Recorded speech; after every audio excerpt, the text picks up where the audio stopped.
Welcome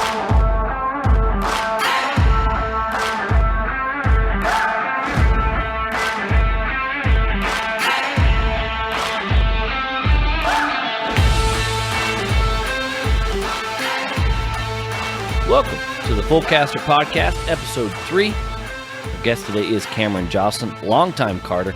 Although is only in his mid-20s or so, has been in the sport over a decade, probably pushing 2 at this point. Good buddy of ours, former co-worker. Really looking forward to chatting with him here a little bit later.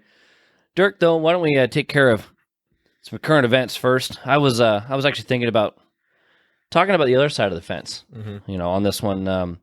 Coaching, tuning, running a race team, that kind of thing. We get a chance to do all that kinds of stuff with the CSK racing team. And I got to tell you, with everything going on with the coronavirus, I kind of miss it. I kind of miss going ahead and being on that side of the fence. The last time we had an event was the Sprint Series, right? Yeah. So we obviously we were in the seat doing the testing thing and all that kinds of crap. Going forward for the first time in half a year with the Grande Ford, and I was finally excited, right, about karting again. Nice, that's what it took. And then we were getting ready for the Tri-C race, probably in the shite conditions, but ended up being a nice day that day. Ended up being nice, but we were down. Prepared for it, yeah. The race ended up being canceled and whatnot. But for sure, we're fortunate enough that we get to see the sport from a lot of different angles, as being on the business side, running the track, driving, and, being able to run the CSK team. But for sure, the CSK team's a lot of fun, and I'm bummed out we didn't get to get that second round in. Yeah, the last time we actually did that was in February for the opener, which was nice. Not just to do, but also the weather for a change, right? And it was ironic that the second round we ended up going to possibly be in the wet. But yeah, the CSK racing team, when we first started, it was for that transition for the arrive and drive guys, sport karters, if you will, to move from like the Super Series, that kind of thing, to the competition karting world, and obviously potentially kart ownership and stuff like that with the 206 package. That was in 2017 when we started that. But now, we transitioned away from driving, right? We both drove in did a few years in it, 2017, 2018, but then here in 19, we're not driving. We're just coaches and team owners. And for me, that's a different kind of rewarding. Yeah. Getting a chance to, just be the coach, not ever have a situation where you're actually having to deliver the penalties and all that kind of thing. You're just helping out. No, it's a huge relief for us. And I think what's nice too, is we have so many customers under the CSK tent that have come from our arrive and drive programs. So they're able to see the just driver to driver interaction that we can have with them and whatnot. But no, it is definitely rewarding. We have a lot of talent under that tent, and it's a lot of guys are already fast, but they're trying to find that other tenth or either, half of that. And it's neat when we're able to fine tune them and see how much better we can get them. Yeah. And again, some of that's just that transition from sport karting over. And we've seen sport karters do really well in the 206 ranks. And then even move on from there. Like Mark Connell going from 206 to KA, right? And you're making things happen there. But, like you said, just getting a chance to help out and not be the ones delivering the penalties. Not be the ones that, you're doing this wrong or you're in trouble or you're the one going to fight for them, exactly. At certain times. Yeah. So, and then you still have the moments where no, you screwed that up. There's still those moments. Yeah, and that's actually one of the tough things too, right? Is we do have different personalities underneath the tent. And when you've got all the front runners, a lot of the front runners underneath the same tent, there's going to be clashes, but still it's one of those things where I'd still miss it, the running the team and seeing how everybody does and seeing that progression. Yeah. It's a lot of fun. And obviously for us, we're not a shop, the CSK racing team's not a shop.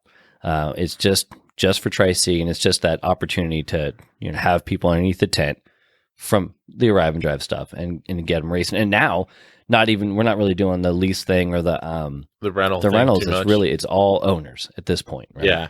And as far as the revenue stream goes, right, it comes down to tent fees, and that kind of thing for the most part. Yeah. Because we're not doing the other stuff. And kind of what I'm going with that and kind of segueing from that is we're not the only ones not racing right now. Yeah. You know, there's all the shops, all the teams, the tracks, us, right? There's not a go-kart going around the joint. Yeah, I got to chat with actually a few of the guys at MRC the other day, and they're just doing the same thing we are here at CalSpeed, just taking care of a few things around the shop, just trying to catch up on projects. But I could assume it's the same thing for a lot of teams. And even if some of them might not even be at the shop anymore, you know, just these last few weeks and whatnot. It's a lot of just waiting, and it's tough because a lot of those guys, that's their bread and butter, you know, what they make all their money on. Where we're lucky enough, we are a track and have a decent amount coming in. But even right now, it's stopped for us. Exactly. So, yeah, I mean, it maybe has stopped a little bit later for us, but still no revenue coming in. It makes things tough like any other business. But, you know, you got, I mean, we're filming this the 28th of March, right, as part of the, you know, the first few episodes, the launch, right? But, and, you know, when it comes out, like this will be April 28th or whatever, at the end of April. So hopefully at this point, right, we're seeing things start to come around. But yeah, I mean, you're talking about the last time a competition kart was here was Challenge. Yeah. Right. For you know, Challenge of the Americas for an actual race. Yeah. We had the practice day at the. We had the one Sunday we're still open for, but I mean, even that was 20, 30 people. Right. You know, not a typical Sunday for us where we see 60 or 70 drivers. So yeah, and then you got events all over the place to cancel after that. You NOLA with the SKUSA deal that canceled, and then, you know, kind of a snowball effect. Everything started either being postponed or canceled, and it doesn't sound like there's a whole hell of a lot of anything going on until maybe end of May. Yeah, I think once whatever mandate gets lifted for whatever you know, area, it'll still be a few weeks until a schedule comes out and people can get the ball rolling again. So hopefully sooner than later, man, because, I mean, yeah, we all miss doing it, but people are also missing having income. Right, exactly. So, and I think that's the biggest thing. It's anybody who, this is like, karting is their way of life, right? It is how they make their money, and that makes it extremely difficult for your shops, your teams, anybody who, if karts aren't going around a go-kart track, then they're not making money. 100%. And obviously the tracks aren't making money, but the teams and shops and everybody who's got either more or less overhead or certainly less avenues to try to go get the money. Right. That makes it awfully damn tough. And I'll be curious to see how we get on the other side of this thing and how fast we can come back from it and get things rolling. Never mind the arrive and drive side, but just on the competition karting thing, which is what we're basically talking about right now. Yeah, I mean, it'll be interesting to see, you know, that, let's say that first Sunday we're open again, if it's going to be busy or a slow process getting back up, because at the end of the day, it's all discretionary income, right? No matter what side of the sport you're on. So it's going to come down to who's able to come out and play again and just get momentum going. Right. Yeah. And obviously, as the track, we got the arrive and drive guys. We can start making that happen. And then the competition guys with the practice, like you said. And well, hopefully when we're posting this, we got a little more of a light at the end of the tunnel, if you will. Yeah. Get we things can look a little back bit better. At this and laugh a little bit. Yeah, hopefully, right? So, you know, at least get things rolling. And I'll tell you, you know, speaking of light at the end of the tunnel. Big light. Yeah, a big one. Big and bright and loud. A guy that likes to light up the room or can light up the room every time he's in it. Can cheer just about anyone up. An absolute wheelman, a great karting coach and tuner. Our good buddy, Cameron Jocelyn. Why don't you come on in here, mate?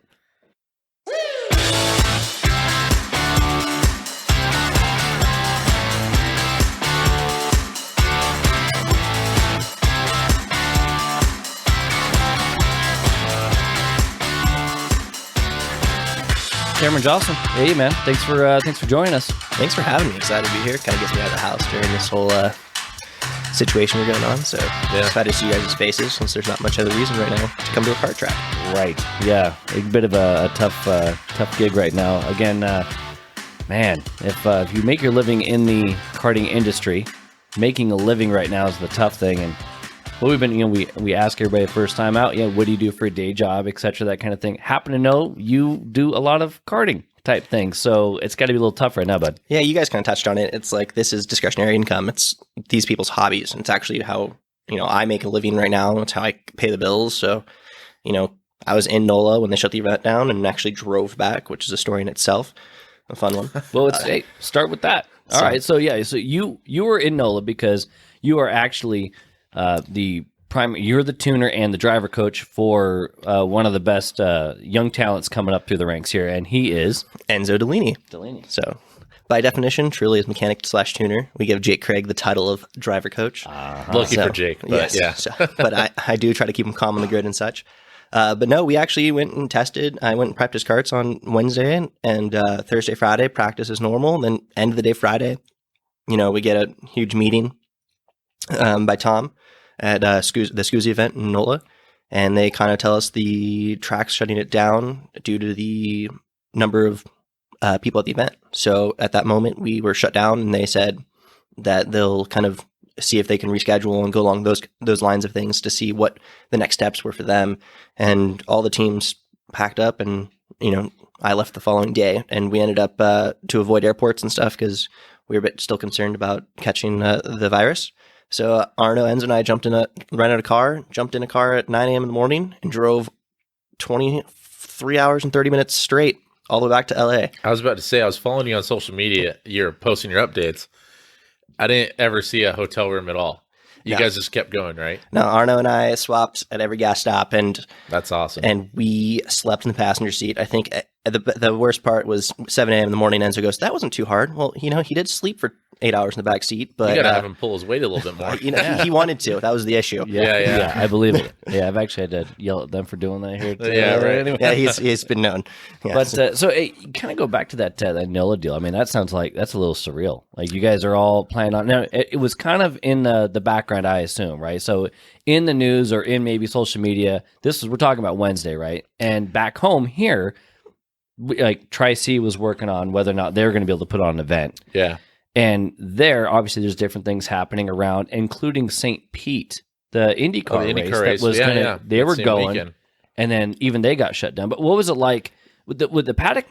Was everybody like on the same page? Was there concern leading up to it, or I won't say same page. There was concern.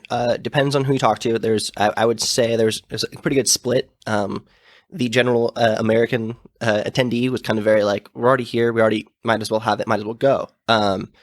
We got the update from Andy for Challenge of the Americas that got shut down. And that kind of was when it started to set in that, we might get shut down too. And then the bigger events getting shut down. And it was kind of like we were the last ones not being shut down. Yeah. And everything was going steady. This is now Friday. So like Thursday, there was like, there was jokes here and there. But and Thursday was optional practice, right? The actual event itself proper starts Friday. Correct. But for being an event that big, everyone's already there. Yeah. Right? So everyone's talking about it. Everyone's bringing it up. And it's kind of, it wasn't hoodoo to talk about it, being a NOLA. But, it was brought up here and there. And we were just, hey, let's focus on being fast. If we're fast, awesome. And if it gets shut down, hey, we showed our speed. If we're slow and it gets shut down, perfect. We have more time to test. So, yeah. But everyone kind of was like, hinting that it might get shut down, but no one really, it's not like I had any insiders to, what's going on. During there was a lead up, and then for the final, everything seemed okay. Everything seemed like it was going to run smoothly. And then K Junior's the first session in the rotation. And is that what Enzo's running as K Junior? Enzo ran actually double duty, so you're in K Junior as well as X30 Junior. Gotcha. And this is qualifying they're starting? No, this is Friday practice. Okay. So this is end of the day Friday practice, the last session, and the grid tells us to turn around and go back. So at that moment, I was like, we're done. About an hour later, the meeting occurred, and the track manager talked as well as Tom Kutcher, and they kind of, I think Tom really tried to keep the event going. Kind of that same aspect of, hey, we're here already. To be honest, we're not actually, the 6 feet rule is going to be hard to do anyways. But so I think they kind of had some lawyers going back and forth to see what they could do to change it and what they can do moving forward. But it was kind of like at that situation, like I think before the meeting, I think a lot of the paddock knew that we're getting shut down, especially because we're the only big event that was still going as if nothing happened. So it was kind of at that moment, I was like, once they sent this from the grid, I started taking the motor off. I was like, my weekend's done. So right, you gotta get it in a rental car in a few hours. Yeah. I was gotta start. You're behind already. So yeah, and I had a nice and early wake up call. So I was all ready to, I had to go. And that was the other thing that was crazy is, it's Friday night, and now I'm stripping the chassis because we have to put them back in the trailer. I've got to get the motors back to the motor Get everything builders prepped, yeah. and deprepped. But yeah, and it was kind of like, it was more of a hassle to do that on Friday midday when everyone wants to go home because of this, instead of Sunday when everyone's kind of like, tired. They're kind of like, okay, yeah, you can come bring your motor later. It's like, no, it's like everyone's like, let's go, like we're ready to go. Right. If we're not going to go racing, let's get the heck out of here. Never mind friends, family, whatever. What's going on back home while we're over here? Yeah, and I was in contact with my family, just texting them back and forth. But it was kind of funny because, some of the other drivers had family literally just arrived at the racetrack, so they actually stayed in NOLA and made a weekend of it. Mm-hmm. Family vacation, not at a kart track, which I think was nice for them. And I really enjoyed the 23 hours spent in the car with Arno and Enzo. It was fantastic. And we rented the Chrysler 300S and spared no expense. It well, we had to get it back under a day, or else they charge us for another. You're really hoping for a Jeep to feel at home. No. The Jeep tops out 104, and we got the Chrysler going. Allegedly over 104? Yeah, allegedly. So, but you did get back inside 24 hours. Yeah, we averaged about 82 miles an hour. So it's a pretty good average with stops. Well, Texas is so big, you're able to. So yeah. So that's NOLA. Obviously, the last time that I guess you're going and making a check, right? That's the last event that was going to happen.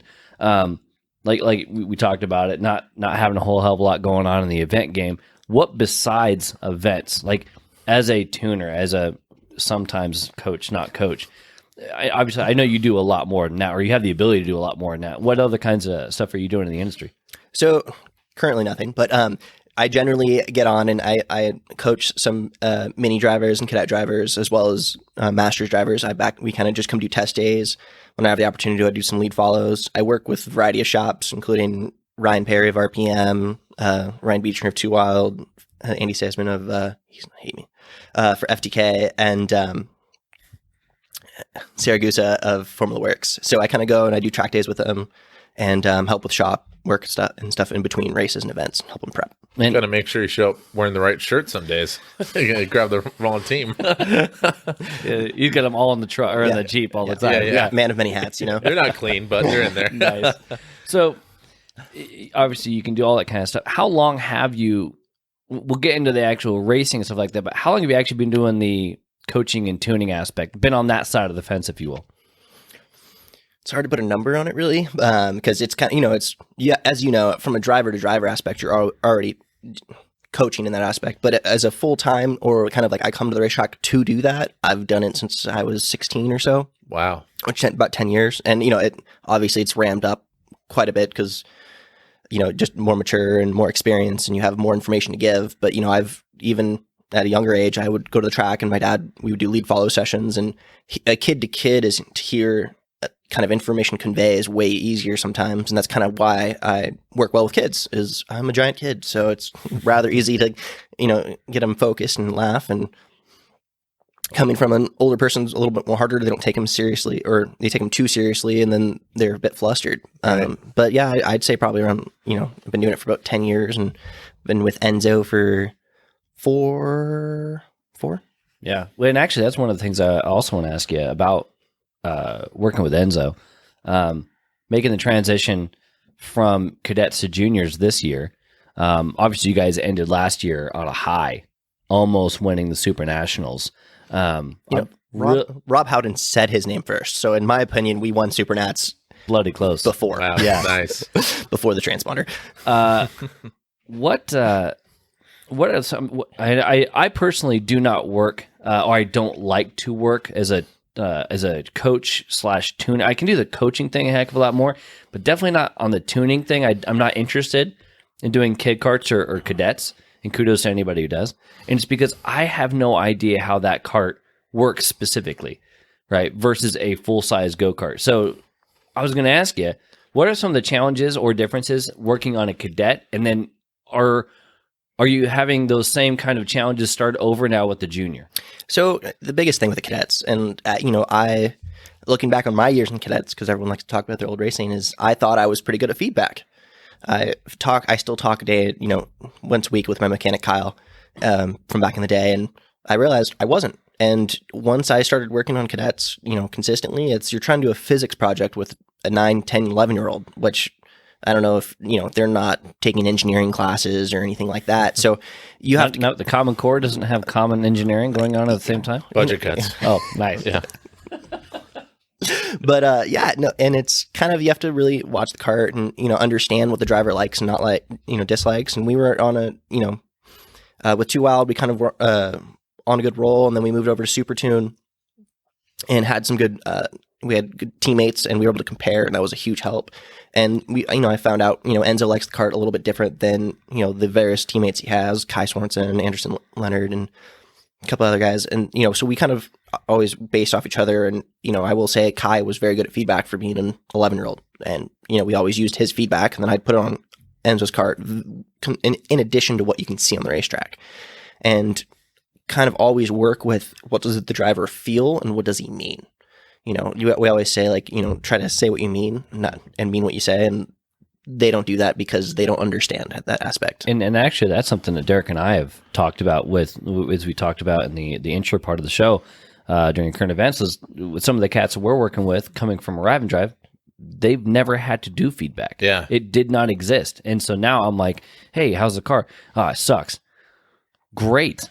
Well, it's like, why? We'll even ask people at Arrive, some of the same drivers. Oh, right. We'll see them struggling. Hey, what'd you think? And again, piece of crap. We're like, why did I ask? And then that's the end of the conversation, right? That's kind of an issue. And, if you ask me, and I'm like, it turns left, right, and brakes. So what's the problem? Yeah. And, you're like, get taller. That helps. Nice. Yeah. Genetics, it's a really big benefit if I wanted to play football. I miss that. And it's kind of extracting that information as well, and I've been with enough teams, and then I've actually got to see enough guys do data, and I get to see how they get the information out of the drivers, and I get to use my own spin on it and stuff. And it's really walking those drivers through a corner, and it's as simple as that. So when you turn in, what does it do? So when it gets to the middle of the corner, what's it do? And you have to separate it from, oh, it just sucks. And we crack the whip on that when it comes to, hey, like, we're struggling, you can't come in and just say it sucks. You can tell me the motor is down on power, or, the karts just doesn't feel like it gets off the corner. But, like, we got to translate that a little better. And that's kind of why you have to kind of sit there and dig a little bit, because it doesn't come freely. And I think even if I would jump the kart nowadays, it's not going to come freely. You got to kind of coach it out of me as well. Dig that information out and almost translate it. Yeah. Yeah. Like, okay, it's down on, like what we'll say in the sport karts, right? Mm-hmm. And they're like, oh, it's down on power. I'm like, then why are you passing people on the straightaway? Oh, It turns out it's bound one direction or whatever. You almost have to take the information as the tuner or whatnot and go, all right, he thinks it's this, or it's doing something to give him this feel. Maybe it's a list of things. Yeah. Yeah. And unfortunately that list gets longer the more variables that are added. And that's kind of, what we're not finding that with the bigger cars, but he's transitioned really well. I'll hound on him a little bit for his endurance, but like he transitioned to junior really well. And yeah, for those people that don't know, he's not a big kid. He's a little guy. He weighs 72 pounds. There is a lot of small juniors out there this year too. 63 pounds in the go-kart. Man. Because you guys are 310, 320? 320. Man. Yeah. 320 pounds, 70 is the driver. The karts, about $150? No, the karts with no weight or anything in that category is about I'd say 195 to 210. Okay. It is. They're a bit heavier. Okay. Wow. That's a lot of go-kart. That's a lot of weight. And you can see that, I gave him a hard time at challenge. He told me he wasn't tired, and we got some photos of Enzo leaning pretty hard. So I'm not saying that I wouldn't do the same, but I'm not driving. So right. And you be overweight. I paid my dues, kid. All right. Well, hey, speaking of paying the dues, let's transition a little bit to your basically very first, maybe not even first racing memory yet, but how did you get into it? Now, we happen to know that you're from a bit of a racing family here, but how did racing become, like, where did the seed plant? How did everything get started? So, I hear stories still from back in the day with my dad and grandfather racing, and my grandfather raced a variety of different cars, and he was, back in the day had a bit of money so he could go racing. He was the pay driver, and, he raced Formula Super Vs, Formula Fords. He actually ran in the 24 Hours Daytona. Oh, wow. In a Mazda RX 7, 8. something. Back then? It's not Back an 8. then, it's not an 8. Probably That'd be pretty hard of an 8. Right now, Sarah is cringing. Yes, she is 100%. And and I love hearing stories from that because he's they had to work on the car, and he actually had so many issues during that race, and he still said, you're driving at your limit on the oval, and then here comes one of the top, at the time it wasn't DP, but of that caliber. One of the prototypes? It's like Porsches and stuff Yeah. like that. Oh, gotcha. Comes around the outside like you're standing still, and he's like, I'm flat out and I can't even see. So, but he raced everything under the sun, in my opinion, and then which got my dad to race. My dad also raced Formula Fords and was semi-successful in doing that. And that, my uncle jumped in the car from time to time. My uncle actually made a transition to the road bikes, and he is the devil on two wheels. He still does. He's old and still is racing endurance races, and he's got me out on the bike a couple times and put me to shame. But he's, he tried some motocross stuff. He's tried, all sorts of stuff on two wheels. And my dad's kind of done that same thing, and then went and raced some motocross stuff right around when I was born, and he went down a couple times. My mom's like, yeah, our son's not going to do this. You are either very fragile or this is dangerous. So, He's like, I'm fragile. It's not dangerous. and he kind of discussed and said, 4 wheels are safer than 2. And I think for my 5th birthday, I got a NBA kid kart Comer for my birthday and or Christmas. Is that something that you were asking for it, or was this like a dad still wants to race, can't go racing? Guess what, kid? So dad, I think it started off as dad's super stoked. He went and bought himself a kart, and we actually got it from Too Wild, which is crazy to think That's about. awesome. And we went. He had his own Fullerton kart, and I had my kid kart, and we both raced.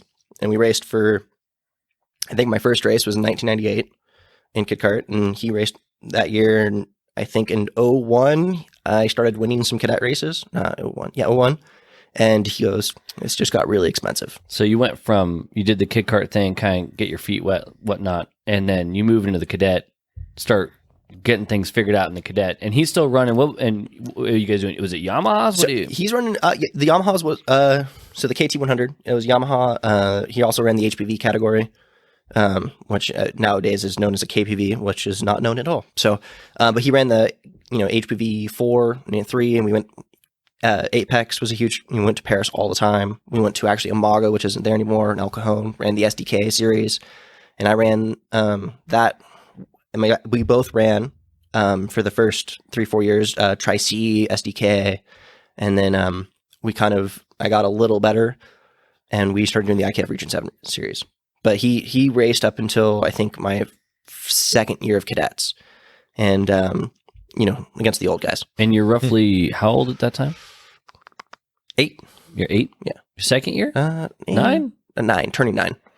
Turning 9. So let's understand how this is working in the Jocelyn Eight's not family. much far off. Yeah. Absolutely. Because Taylor Jocelyn, he's a race director, and he does things by the rules.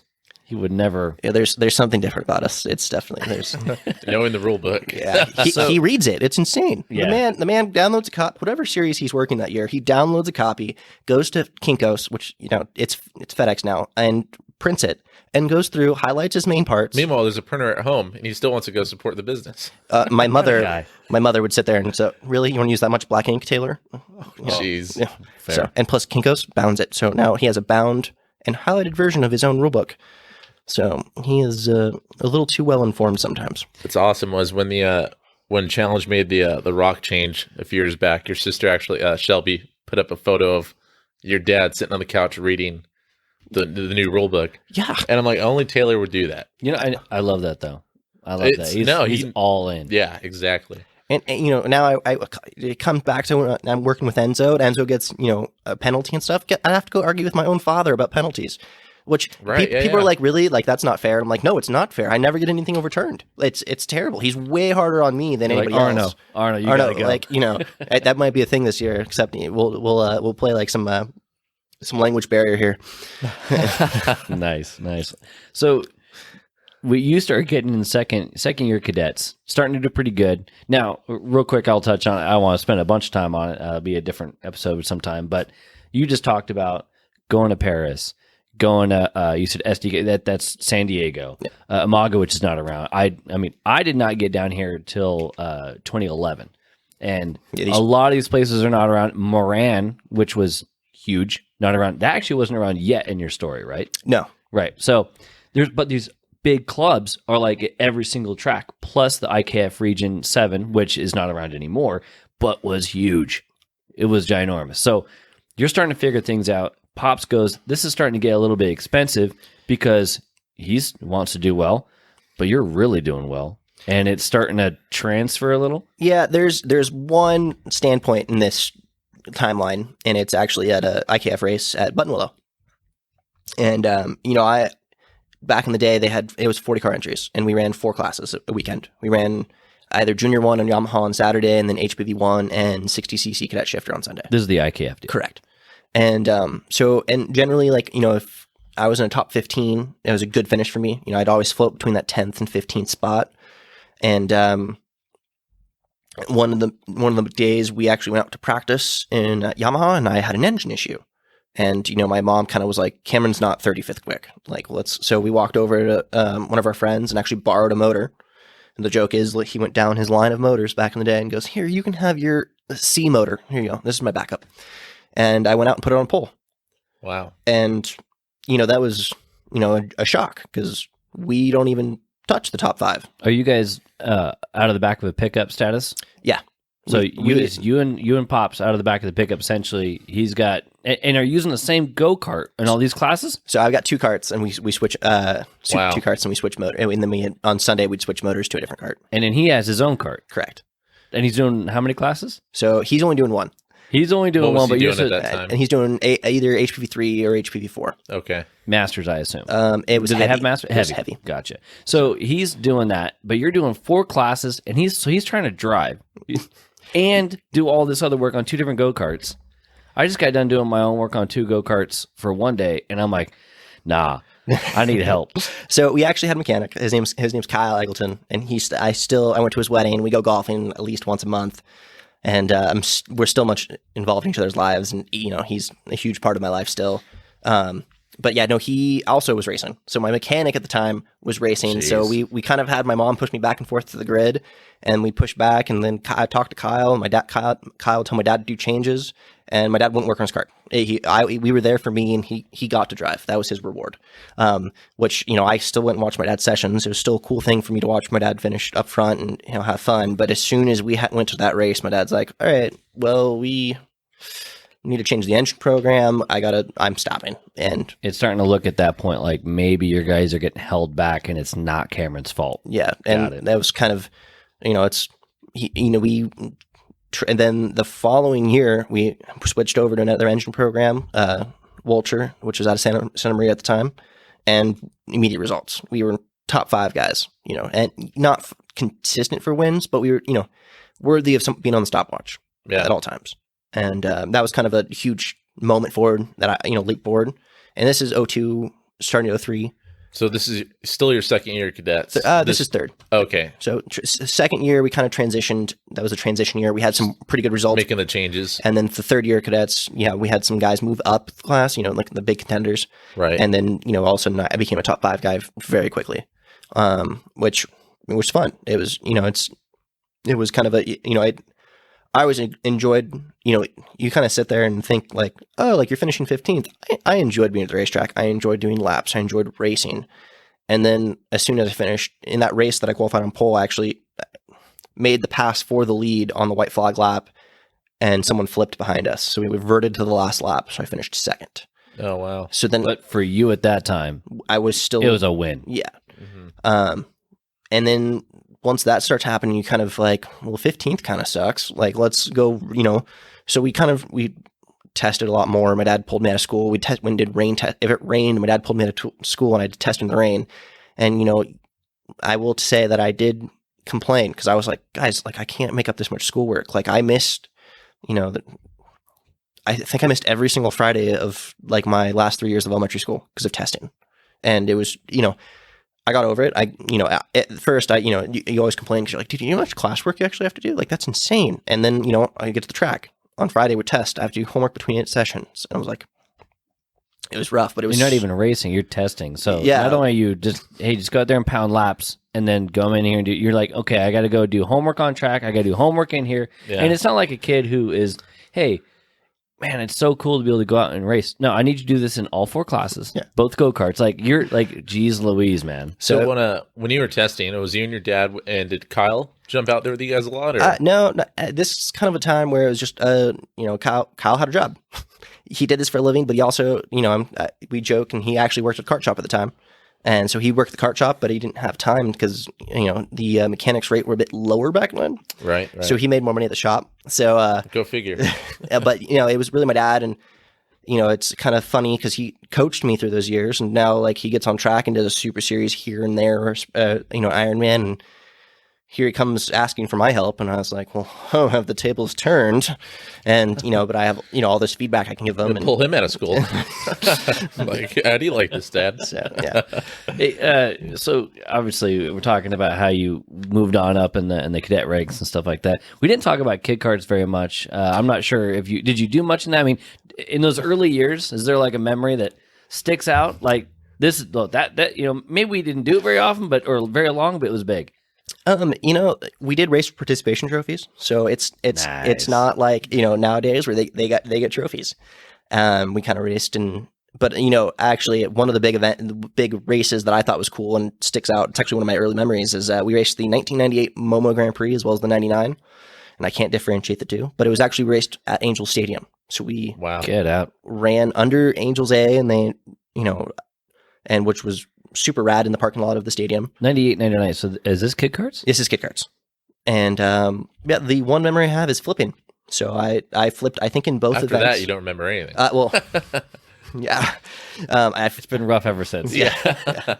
So the amount of concussions, actually very limited. But no, I actually flipped in both events. One was actually over a driver, and the other one was over a cone. So Which came first? The cone. I Good. ran over so a cone. you moved forward at least. Yes. Okay, Yeah. good. But Your dad's like, if we come back this year, you got to make this flip count. all yeah, right? exactly. I drove over the nose cone and face full shield. Cameron might actually be the reason why they don't do that race anymore. So if the bloody kid karts can't get around this joint, then nobody should be able to. Actually, they did the race. It wasn't called the Momo Grand Prix, but they did the race again, I think, in the mid-thousands, and it was terrible. But it was fun. It was still running in the A, and I had a great time, and I totally wish we could do it again. But It sounds cool. yeah, no, for sure. But that's totally, unfortunately, I have some cool memories of hanging out with my friends at the track, and we made friends at the Paris kart track, and it was kind of funny because we always fight to get the number 15. It was between the Peters family and my family, and Jimmy was 14, but we tried to be 15, and it was kind of a nice, that's, making friends at that age, and still, they're Facebook friends, so don't talk to them too much anymore, but they're still cool guys. But no, that kid kart's kind of not as memorable nowadays just because of little participation trophies. Sure, Right. sure. Now, real quick, touch on the 15 number. What's the big deal on the number 15? When you grow up, you want to be just like your dad, right? So Is that what he had? So 15? he was 15, and then we were 5 for a bit, and my birthday's July 13th, and 13 kind of terrible. So I was like, and 14 was taken, so 15 was another option. So that's kind of where we landed on, and the more I thought about it, the cooler it got as I got older. So Yeah, 13 on your kid cart. You're like, we got to get away from that. both times. I was actually 0. I was Oh, a big fan of Hercules, 0 to hero. that's awesome. So only this guy would think of that. Taylor Jocelyn wants a 15, so Cameron's the 15, and kind of 15's always been the deal after that. Yeah. That's pretty damn cool. I like that. All right, so cadets. Did you start seeing big time cadets success, or was it juniors that things started breaking out for you? There was cool. I did a Stars of Karting race here and there, and as well as did the Supernats and cadets in the 60cc's shifter. That still blows my mind, by the way. So I didn't get a chance to see any of that kind of stuff firsthand, but I know there's cadets that are badasses and they could do it, but a cadet shifter class, Right, yeah. a lot of the cadets I see, I'm like, nah, stick to not shifting, man. That'd be a good idea. To touch on that really quick, there's still the picture, or the clock with a picture of you up in the shop here at CalSpeed and a 2-walled cart, which is awesome because you were not a big kid. You were still young, but that's cool to see. It's an old style cart, big body work on it and whatnot. But Is that cadet or junior? That's cadet. That is a cadet. but it's still like That's at one. Moran. Oh, was it? Yeah. All right. To see you driving a shifter and at that age, and then second to see that it was with Too Wild. Yeah, and it's kind of those memories is I actually raced with Ryan all the time. We were best buds. We were both top 15 guys, and then we both made the transition to the motor package, and we both improved quite a bit. But yeah, no, the shifter category was the best category. It was fun. I was on a really old chassis that was a hand-me-down from Matt Kimball to Ryan Beechner to me. It was a 10-year-old chassis that we ran, and we were the only other. There was the Cosmic. We had a weld brackets on to make a shift linkage, and then on the top cart they actually had it come with them. So there was only 2 manufacturers you could really run unless you welded your own stuff on. And it was, I was saying earlier, there's 30 to 40 guys in the Yamaha Junior 1 and HPV 1. There's about 10 to 12 in the shifter category, on a good day. But those 10, 12 guys were the guys that were winning the other races. It was the top guys, and that was kind of how they got the extra laps in and extra counts. So it's like you finished third in shifter, and it's pretty good. I was racing against Connor DeFelipe, Gustavo Menezes, Taylor Minch, Brendan Underwood, who's back in the karting world again. Yeah. But it was still, one of the best categories I ran as a kid. And it taught me how to shift gears. It definitely had the right kids in that class for what motor package it was. And you could see that, as people would try it here and there, and you could see there was a huge learning curve that people didn't want to go through. Because you didn't have to. Back then, the shifters weren't a big deal. Right. It was single speed or bust. Yeah, actually, the Pro Moto Tour in the mid '90s is when it first. And actually, when I first saw, I started racing. I was a cadet in when I was 12. You were a cadet, believe it, in '94, but at 12. Because that was the youngest at that point that they would let anybody run was 12. There was there was nothing younger than that at that time. This is at Pat's Acres in Oregon. And I remember a couple years later, I want to say maybe it was 98, it was like 96 to 98, somewhere right in there, probably 98. Promoto Tour comes through and shifters, because it was all single speed, Yamahas and a lot of 4-strokes and stuff like that. And shifters came through with the Promoto Tour. I'm like, holy crap, what is this? This is pretty badass. And again, for cadets to be doing that is nuts at that time. So in 03, SKUSA, before SKUSA is as today, that was a shifter only category. A shifter only, I think they had tag as well, but the cadet category, primarily shifters. And it was, I did the Supernats in 2003, which was at the Rio. I think the first year at the Rio was the 2003. I think the year before was Xplex, but we ran that, and it was, they had I have a really old DVD of the race, and qualified second, finished second, and by it was a nose cone, but it was one of those things where we're in a parking lot. It was a big race, and it was but there was no other categories that you could run as cadets. You had to run the 60cc shifter category, or else there was nothing else. And do you remember who won that race? Zach Zimmerly. Zach Zimmerly. He's actually from my neck of the woods. He was pretty good. His brother was really good too. Never knew he had a brother, but yeah, Zach Zimmerly won. I got second. Connor DeFelipe got third.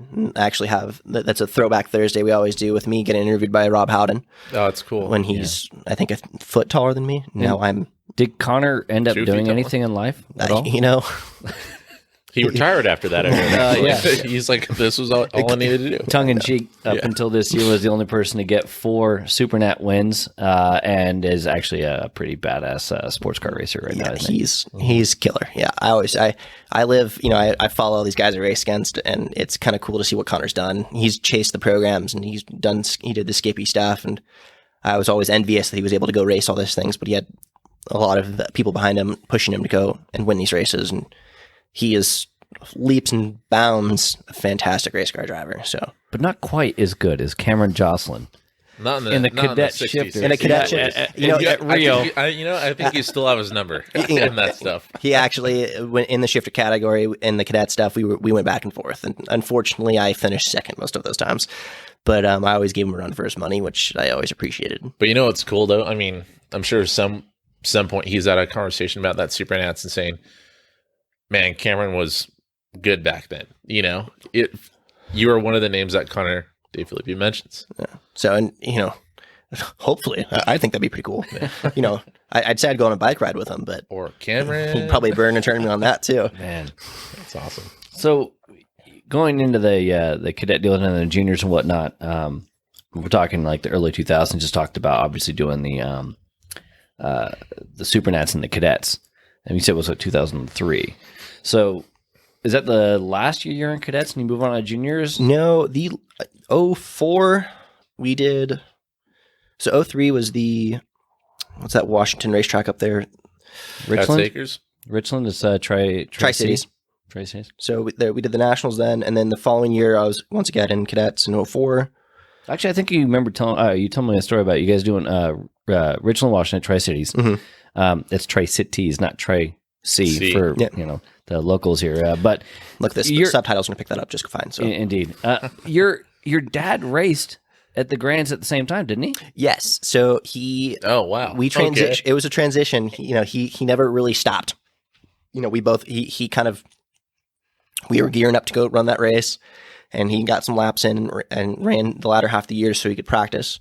I had to get my grades up to go. We actually weren't going until I turned in 3 weeks of homework, and we made the 25-hour drive up to Washington, and I ran 3 categories, and my dad ran 1, and Kyle ran 1 as well. And so I had 2 karts that we'd swap motors back and forth. Every category ran a different day back then.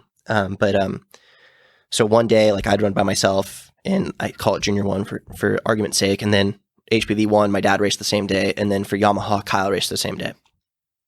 And so we went up, and I think I finished top 5 in all the categories, which was, we were stoked, but it's one of those things where it's like, well, we got a trophy and everything, but we didn't get the big one, which was, the Duffy was really sought after at this time. And, and Garrison Masters, who's actually a mechanic nowadays and bounces around the pits, but he unfortunately got DQ'd for his dad making a mental error, put in the HPV 2 pipe on the HPV 1. Oh, yeah. man. So, and it's one of those things where I don't know who I was racing at the time. I think it was Taylor, but we were fighting for second. So I came across the line in third and Taylor second, and then we go to tech, and Turns out that was the win. turns out we were, so yeah. that was a bummer. But no, Kyle actually flipped, and they let him start the race back up on his race day, and he won a Duffy. And then the next day my dad had his race, and we found a crack in his chassis. So he didn't want to run it, and just because, there's a crack in the chassis. So we built Kyle's kart up for my dad, and before I mentioned, he flipped, so the kart was bent. So my dad also qualified on pole with a bent chassis, and then got black flag for blocking because the car didn't turn left. So Wow. but Which actually, so maybe people don't know. Tri-Cities is a clockwise track. There's only 1, 2 lefts. There's 2 lefts. unfortunately They're important ones. they're important. Yeah, it's actually, you got a kind of a sweepy left at the end of a hill, and then kind of it's a passing zone. Right. So you probably going full inside. Yeah. So he was Taylor Jocelyn blocking black flag. Yep. I don't have to give him a hard time It was about great that. though. So he ran the HPV. We had 2 motors, but one was a legit practice motor, which was just down on power. So my dad had to stay up on Saturday night because I went to tech for HPV 1 because that was his race motor for the next day. So they stripped the thing down to the crank and weighed everything, and then he had to watch Danny Wolcher put it back together so he could run it the next day. And so we were up till about 2:00 in the morning. I slept in the trailer at the racetrack. Was it one of those things, Danny's like, if I'm going to do this, you're going to be right here with me? Yeah, I was Holding my hand. I was sleeping outside well, we still had to put his cart together too. Oh, right. Back then, we're not as quick as we are nowadays. So, putting a cart together back then took some time. That is awesome. But yeah, and it's talking about it. I've just remembered. These are these cool memories I always like to look back on because it's like, my dad and I get to share that memory, and we get to talk about it once in a while. And he's kind of led that through. And heck, we're not even in the juniors yet. Right. Yeah. That's kind of, that's why, again, pretty damn excited to be talking to you in the first place. Just because you have such a rich history in what's going on, and it's going to end up being a 7-part show. No, I love it. To talk about the rich history feel, like I remember the first time walking into your living room and seeing that mantle and a half of pretty much the entire ceiling is packed with trophies. And I was like I knew you from Arrive and Drive and all that as just a mechanic. And then I started to hear about how much he drove and all that. I'm like, but God damn, did he know how to drive? And he still does. You know? My friends always give me a hard time because they're not in the racing world at all, but they come in and they go, oh, that's a really good, cool trophy. Like on the mantle, we have a couple, and it's a Screaming Eagle. So he's like, oh, that's a really cool trophy. I'm like, yeah, that's my dad's. He's like, oh, what about this one? Yeah, that's also my dad's. He's like, oh, are they all your dads? No, just the two you pointed at. So that's phenomenal. Did you get a pole? No, actually, I did get the what they call it, the Big Bear Trophy from the Cal State Championships. For right. Oh yeah. So that's my big pull win. I love it. I beat Zimmerman. That was I didn't run a micron for weight purposes, but yeah. And by the way, you won that on a tip top American Hutless. That's right. That's awesome. The Chop Cut Rebuild KRT. What did you call it? The banana something? Oh, no. It's the American Hut List. This is the American Hut List. I don't know if you can look in any photos, but actually there was Sharpie on. It was Sharpie, yeah. I remember that, yeah. That's phenomenal. Could have found a better Sharpie, but it was on there. I lost circa 2016, the Cal State Championship, right? 16, yeah. It was 16, yeah. Because that was when I first got back into it. I'll let you win that one. So, all right. What happened to juniors? So juniors, actually... my debut junior race was actually here, IKF Region 7, and I won in HPV 2 junior against By here you mean CalSpeed. Correct. And this is actually, if you looked, you don't do it anymore, but if you looked at Google Images CalSpeed before, it was Classico. Classico, that was all there was. But had semi-success in juniors. Early years, we ran HPV 2, IKF Region 7 stuff.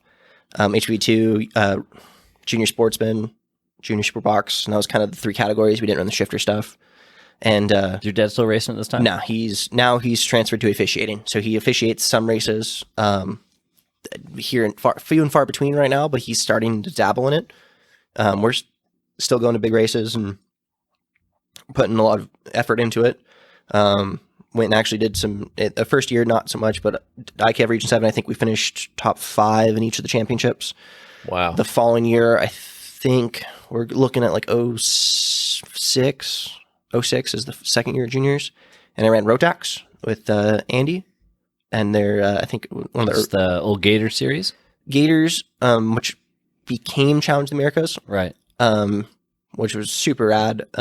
Gators, you had to run the regional stuff to it was a huge qualifying conundrum. It was like the old punches deal. Yeah, right? and they took it way too seriously. And compared to nowadays, where it's so what was this? I remember just hearing about. You basically had to run regional races to qualify to go to the nationals. And and that was kind of a huge thing. Is like it was supposed to be like you pick top regional guys to go to, and then it's kind of a ladder thing, right? The idea was that you would go and you'd run club, get good at club, go do regional. You had to do regionals to get your you had to do 2 regionals to get your punch to do the national race, because the idea was it's going to feed in and it's going to get the best of the best ladder system. Yeah, and it helps support the local series. It was kind of the real purpose behind it.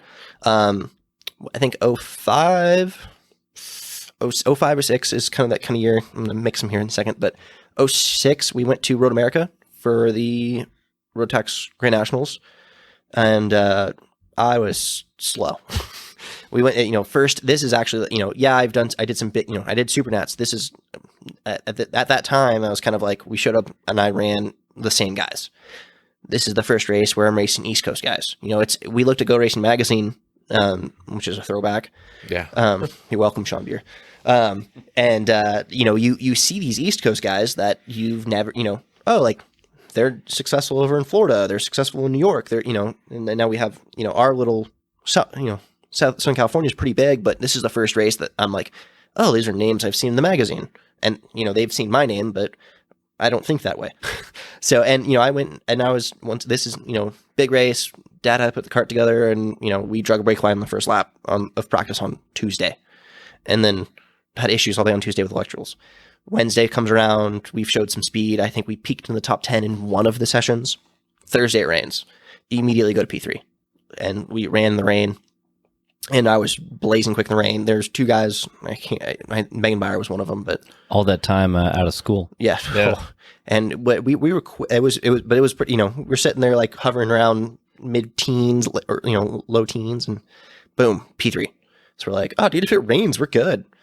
I think I ended up finishing the event in like the 30th or so. We got wrecked, and it was rough, but it was kind of like a huge eye-opening thing for me.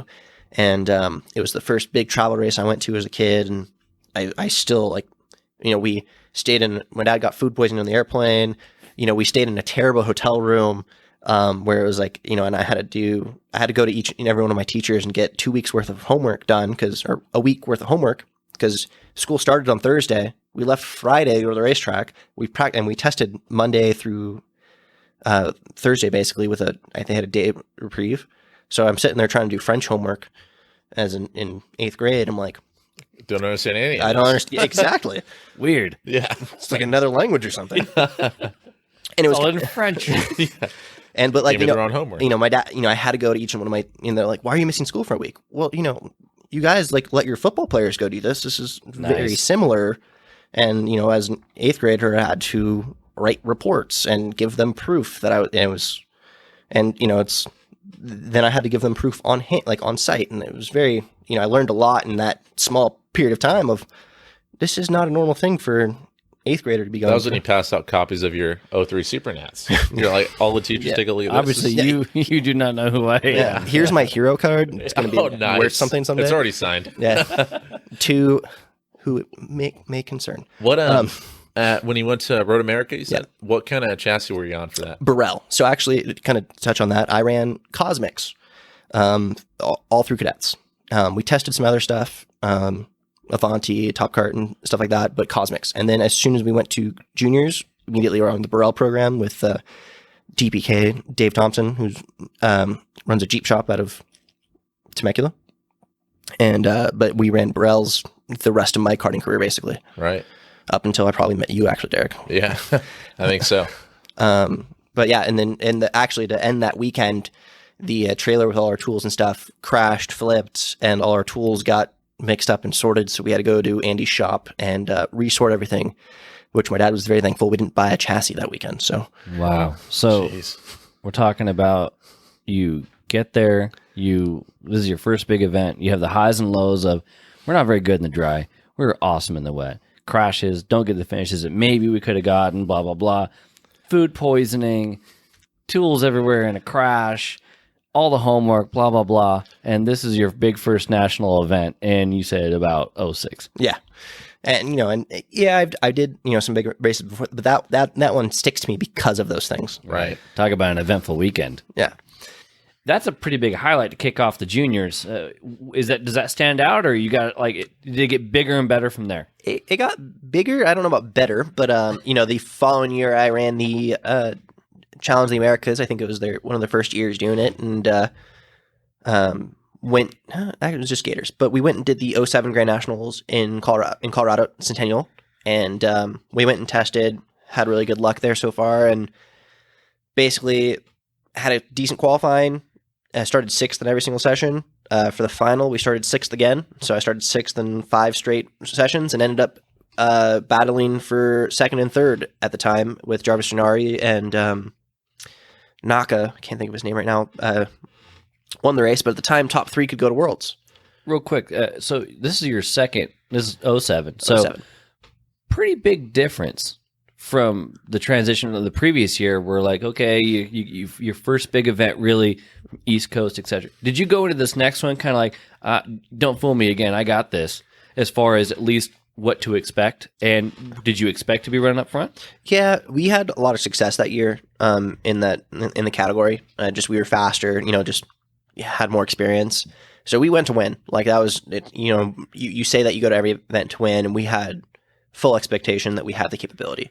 And we didn't race against, we didn't know these guys coming from the East Coast, knew the West Coast guys. But then once again, it was that you had the Go Racing magazine and you had all these results you're coming from. So you kind of were trying to like, you know, put yourself up next to them, and, you know, you go down in one session and you make a bonsai move to the, you know, a front runner to know, hey, I'm aggressive. I mean business. And that's kind of how we approached that situation that year. And we went and tested weeks prior to have some laps in, and we fully understood what was coming at us that year. We drove out so we didn't get any food poisoning in the airplane that time. And Smart. Learning from the previous events. I like that. You take what you can get from it. But yeah, no, we went and had I have family out there, so we stayed at their house and kind of kept budget low and pitted with the rest of our teammates at the time, Taylor Minch and Jacob Perlman, still on the Burrell. And we all had our own, I think we were on the R30 geometry, and we all were on the same setup. Everything was good. And we were all fast. The three of us were quick, and kind of luck hit my side in the final and made some nice moves to be in the top 5 spot, and we broke away. And eventually, Jarvis Janari and I, Naka, can't think of that's his nickname. I can't think of his actual name. But he actually runs a race team now. Jose Zanella broke away, and then Jarvis Janari and I kind of had a nice, we were catching him, but just not quick enough. There's not enough laps. And I made a move in at 1, then he made a move back in on me on 6, and just put it right in the right spot to where I didn't have any momentum on the exit, and came across the line in 3rd, which was still awesome for us. Kind of, you always like to win, but really top 3 was the goal, so you could go to Worlds that year. Unfortunately, we went to Tech, and the inner crank seal was put in backwards, so we got DQ'd for that. And was kind of crushing on everyone but me. I showed that I was fast, so I was pretty stoked about the result regardless, and it wasn't very performance enhancing or anything. On a personal side, you felt like hey guys, check out me. Yeah. You can now worry about me being a guy. Yeah, and it's I did my best. I made mistakes here and there, learned from them, and I was like, guys, we can do it next year. It's fine. That was my attitude. It's like, hey, like I have time. We're developed as a driver. Let's go after it next year. Without putting anyone on blast, who was your mechanic? It was Kyle. Was it the same guy? Same guy. I didn't know if it was your dad at that point. I've actually heard that story, and Kyle was beat up. And Junior Cameron over here was like, man, it's all good, man. You're good. So I remember you're definitely the one holding it together for everyone. Shelby told me that. She's like, the entire family is broken up, except for the kid that it happened to, and he's like, nah, you guys, it's all good. That's crazy. Dude, I was throwing a football with my friends 20 minutes later. Like, it was, to me, like, I understood, like, hey, we're not going to, the big, across the, that'd been the first time I went overseas. It been, like, really awesome. Like, the group of karters we were tight with, were putting money together so we could go. I didn't go. But, it's like, I was like, guys, like, we can go next year. It'll be fine. And you definitely felt confident after the last, this is 07, right? Yeah. So now, second year in juniors, you definitely felt confident. Like, we could make some stuff happen again. Yeah, and it's not like you need a little bit of luck in every race, but it's not. I created that luck myself. I put myself in the right situations. It's not like, hey, like the top 2 guys crashed and I got 3rd. Still that you put yourself in that situation, but I raced my way to a top 3 finish. It was within my own stance, and it was kind of as a 13-year-old, I still thought it was a cool result. I'll put it on the resume. No one's gonna go check my results. No one's gonna go any further than that. Yeah, so, but Kyle was beat up about it, and my family was devastated. But I told them, like, guys, we can do it next year. I'm still very heavy involved in karting. We're still pushing karting really hard, and the next year was another opportunity, and that's kind of how I took it. And in 07, you said you were much better, like locally, regionally, championships and whatnot. Yeah, not championships. I've winning races. I win races. Gotcha. I've finished 2nd or 3rd at almost every big race you can run nowadays. I just couldn't find the speed to come across the line first, So, but and to kind of lead that, the following year was successful. I think we almost swept the rain racing races at Challenge Americas that year, which was held here, Willow Springs, as well as Sonoma. And actually here was IKF. It was Willow Springs, Sonoma, and then Xplex. For challenge. Hold on, I gotta hit pause. Is this the picture year? In the Gordon Fisherman suit? Yeah. Yeah. And like you're sideways and like, or whatever? Yeah. So tell me that one. So Sean Buer, our lovely friend, gets a photo of me, and it's for the that's for the IKF race here. Sean Bury, he used to run Go Racing magazine for those that don't already know, and sold it smartly. Yeah, correct.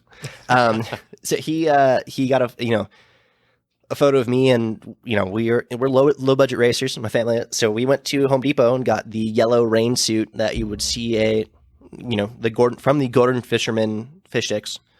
You told him to keep the hat though. Nah, hat didn't fit over the helmet.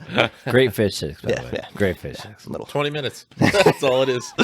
Actually, speaking of fish sticks, might actually get some. Oh, I used to do ketchup and mustard when I was a kid on those for whatever reason. Ketchup and mustard on my fish sticks. That is so wrong. No. Oh yeah. I could see making your own tartar sauce. I'll do it again. But how would you make your own tartar sauce? You don't. You buy it. No, you can. You can make those things. How do you make tartar sauce? I don't know, but you can look it up. There you go. Okay. Well, I would probably take like a relish or something like that, ketchup and maybe mayo. Never mind. I'm out. Yeah. I won't have fish sticks in this. I'm sorry. No. You would actually. Let alone Gordon. So I'm not subjecting him to relish. But I would not do freaking mustard. Ketchup and mustard mixed together. It's not a hot dog. What? You don't put that in a hot dog. We may have to cancel the entire show at this point. This is let me share the room with you. Anyway, so fish sticks. So Gordon Fisherman. So went to Home Depot. got your rain suit, and just the lighthearted people we are as the Jocelyns. We sharpied the logos on the Burrell rain suit. So it said Free Line on the shoulder and Sharpie, along with all the sponsors. I love it. And kind of lived it up on that. We won this race by see the result sheet. I won by 4 seconds. We lapped up to second. What layout was it? Was it just Classico? So actually, it was Grande, but there was a flood. You know how CalSpeed floods. Right. Did you do the cut? So you cut through Horseshoe onto the straightaway. Gotcha. Which was spooky. But yeah, no. Taylor and I finished within 4 seconds of Taylor Minch. Taylor Minch, yeah. That you raced with a lot through all these years, and you actually shared some equipment, I think, at one time, which maybe that's a different story, whatnot. But so you said you lap up to basically your teammate, correct? And not at the time anymore. He's now in a different manufacturer. All right, okay. So, and then real quick, there was like 10 people in the field. No, this is a IKF race, so there was probably 30 something. You lapped 29-ish people. Let's go with ish. Yeah. So it was raining. How long was the race? 20 laps. Wow, even in the rain, that's stout. Yeah, so I think people have given him a lot of credit. Like, I know your nickname is Mr. Consistent, right? So this is actually the name. The other nickname we have here is the partially Canadian Michelle Jocelyn, which stems from this year really, but that race in particular. And kind of to follow up on the photo here. Is Sean took a photo of me, and I'm sideways on the track. I'm pointing at him, having a good time, and he shows it to my dad. He goes, "Oh, is that on the pace lap?" "No, that's your son coming to the white flag." And he goes, "Oh, okay." And because I was in a rhythm, we were doing good. So, and I actually followed up that with a win at Willow Springs as well that year in the rain, drying conditions. But that was the year of the consistent one becoming one of a rain driver, basically. So the consistent one came pre. That was when you were cadets to early juniors? Nah, junior, Chappie, Tim Chapman gave me that name, in juniors, basically. And one of these years, I literally finished second in every single Gators race, except the last one, which was third. So it wasn't because you were good. No, it's because I got second. So you were the first Tyler Redmond. Nice. Nice. Did your dad talk to you about the photo? No, he thought it was kind of funny. Like, okay. I've been known to push the limits in the rain on every occasion. So I've almost looped it in the lead by myself on a white flag situation. He goes, "Why?" I'm like, "Well, you got to know where the limits are for the next session." You know what I just thought of? Was it a heat race? No. Yes, it was. Okay. You know what I just thought of? I don't remember if this was definitely. I think it was after you. So 2013, we had the club series. Remember, we had the episode with Casey. So the club series was in our old Stratus karts, and I remember hearing about the story. Yeah, and we ran with Tri-C. This is there's 206 is not a thing yet. Yeah, there's World Formula, but 206 is the only. There's no 206. The club series is the only other 4-stroke session, and we kind of ran in between. There wasn't as many classes at Tri-C and whatnot, so it was easy for him to do that. So we don't run in the rain, right? We don't run the rental karts in the rain, and this included the Stratus. Well, it was one of those classic ones where it gets wet, but then dries pretty quickly like it does out here. It wasn't dry yet. It was still slick. And the Stratus karts worked okay because they didn't have the full wraparound. So they were under the typical, hey, it's been called a rain race. You now have 30 minutes to make adjustments. And then it started to dry, whatnot. Well, as people were like kind of going back and forth, maybe it was a lunch break, I can't remember. We've already called the club series. You're not going to do it. Yeah. Yeah, the club series is done. Even though the track is drying, and I'm like, hey, we're not running. I go and I run. I'm like, Cameron knows how to drive in the rain. I have not run in the rain in a long time, but You have some experience. I feel like I'm not terrible. Maybe we can go out there. So I run over and ask Bob English, the race director for Tracy, hey, do you mind if Cameron and I go and Test. basically go F off during this little break? He's like, as long as you guys are off in time for us to go. So Cameron and I went out in the Stratus karts and dueled, and it was fun. It was actually my very first time in the wet here at CalSpeed. Let me back this up. I learned. It's not like Mike just grabbed me. Okay, I was working at CalSpeed. No, so That's right. He was in the shop, I think, at the I time. remember showing up to the last club race you guys ever did, actually, and it was you doing pressures, and you'd have the drivers here in the old classroom going back and forth about setups and stuff, because the club series was still a rental kart, but right.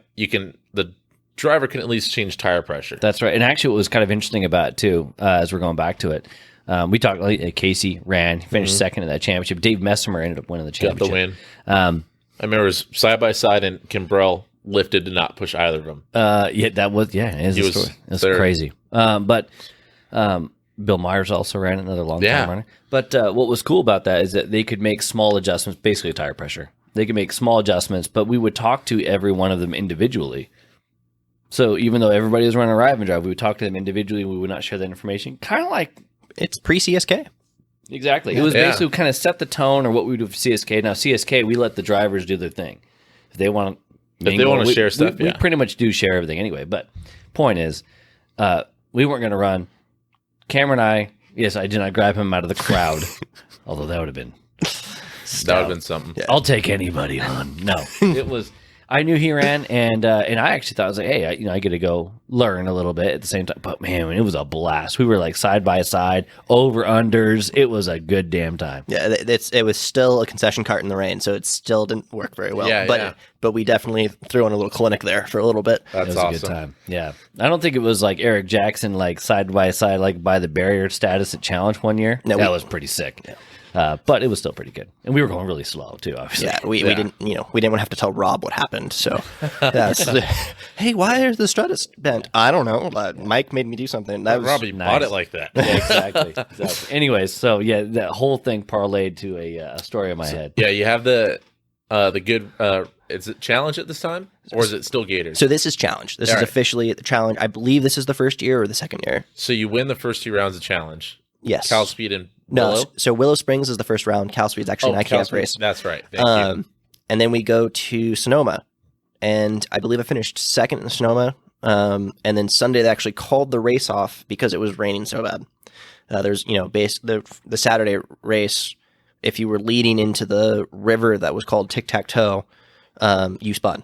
So I led multiple times into tic-tac-toe and spun from the lead. And then I think Philip Orsic actually won that race because we eventually figured out you have to come to a crawl or jump the living crap out of the curb. I think you told me the story where literally it was whoever was leading was spinning. So it was this person led, spun. This person led, spun. Like whoever it was that had to go through the river with before the tracks are made, right? Mm-hmm. Boom, gone. Boom, gone. Every time they'd spin right, and it didn't hinder the second place guy at all. They just cleared the track and you kept going. And, you'd see it happen every lap. You're like, why are they? And then as soon as you led, you're like, oh. So the second time through, you figured it out. But we had engine issues and then still finished second. And then they actually called the race off on Sunday. So we went to Xplex for the season finale. This is still a Challenge. And we ran the makeup race on Friday. And this is Vegas? This is Vegas. Actually, Xplex, it's out in Prim. It used to be out in Prim. It's no longer there. All right. Yeah. Derek remembers Prim from Fallout New Vegas. Yeah, literally, it's the same place. Okay, and just the track's actually in Fallout. You know. Well, no, actually, when we were driving out to Vegas after the Grands one year, Kimbrell was showing me the track, so we drove past it. I'm pretty sure it was a track. Yeah. He pointed out a parking lot. Yeah, not much over there anymore. But we went there for the makeup race, and this is kind of the weekend from hell for the Jocelyn's. But Friday, I had a pretty good lead and had electrical issues. Ended up finishing fifth. Saturday, had electrical issues in qualifying, started last with Justin Copeland, and we raced our way through the entire field. And in the final, we literally started third and fourth, passed for first and second, and broke away from everybody. Had a killer battle in the last lap, and he drove over me. Who was it? This is Justin Copeland.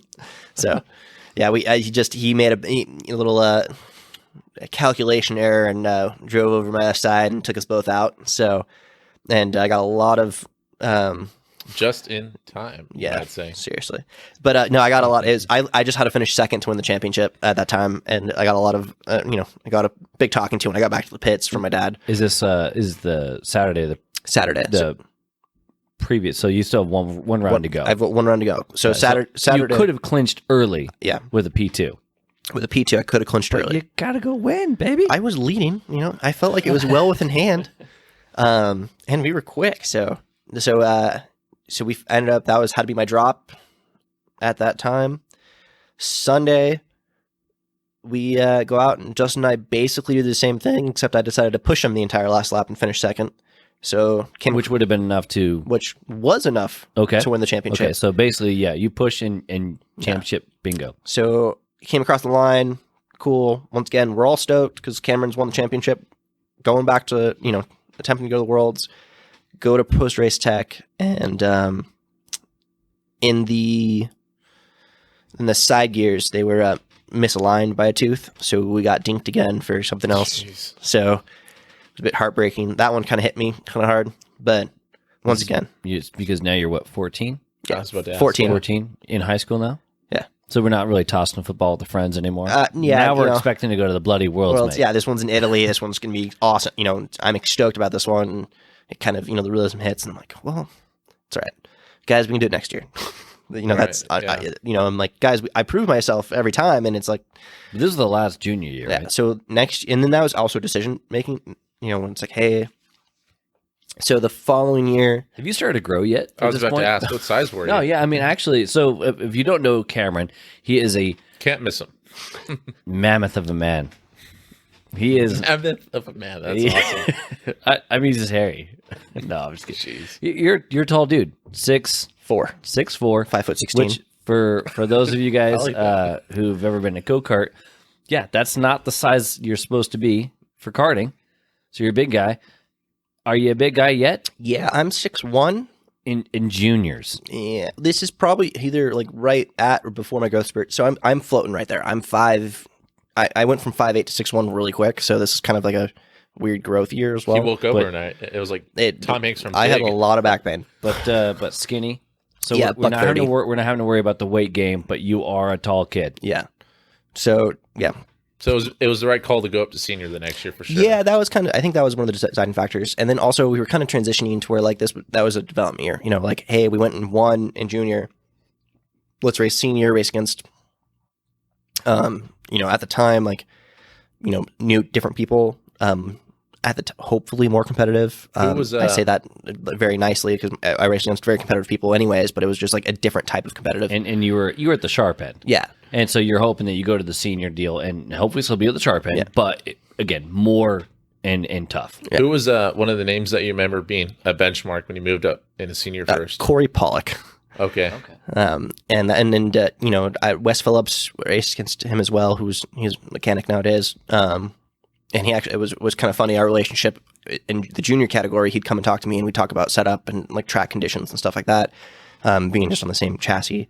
But yeah, no, moving up to the next level is like you hear these guys, and it's not like nowadays where it's like a 14-year-old, 13-year-old moving up. Is like I'm I'm turning 15 this year and I'm moving up at as a 15-year-old, which is an okay thing to do. It's not like today where it's like you're moving up at like 14, just turning.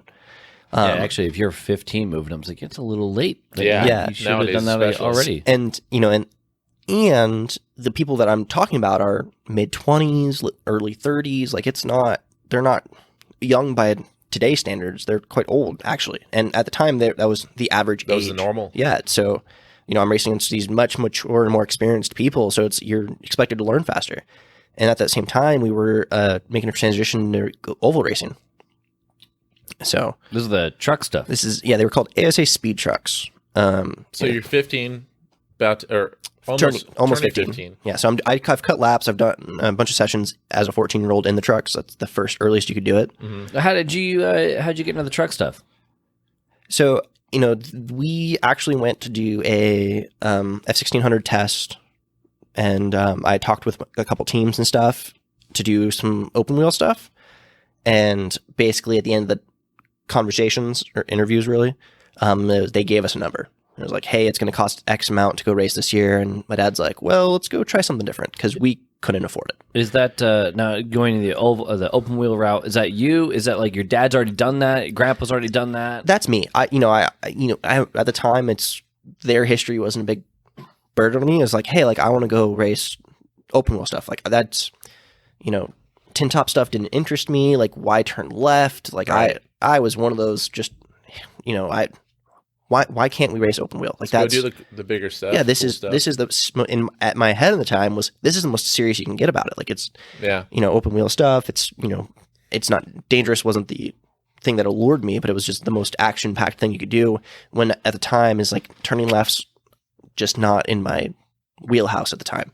And we found then it was like, hey, it's too expensive. I was like, okay, well I still want to race.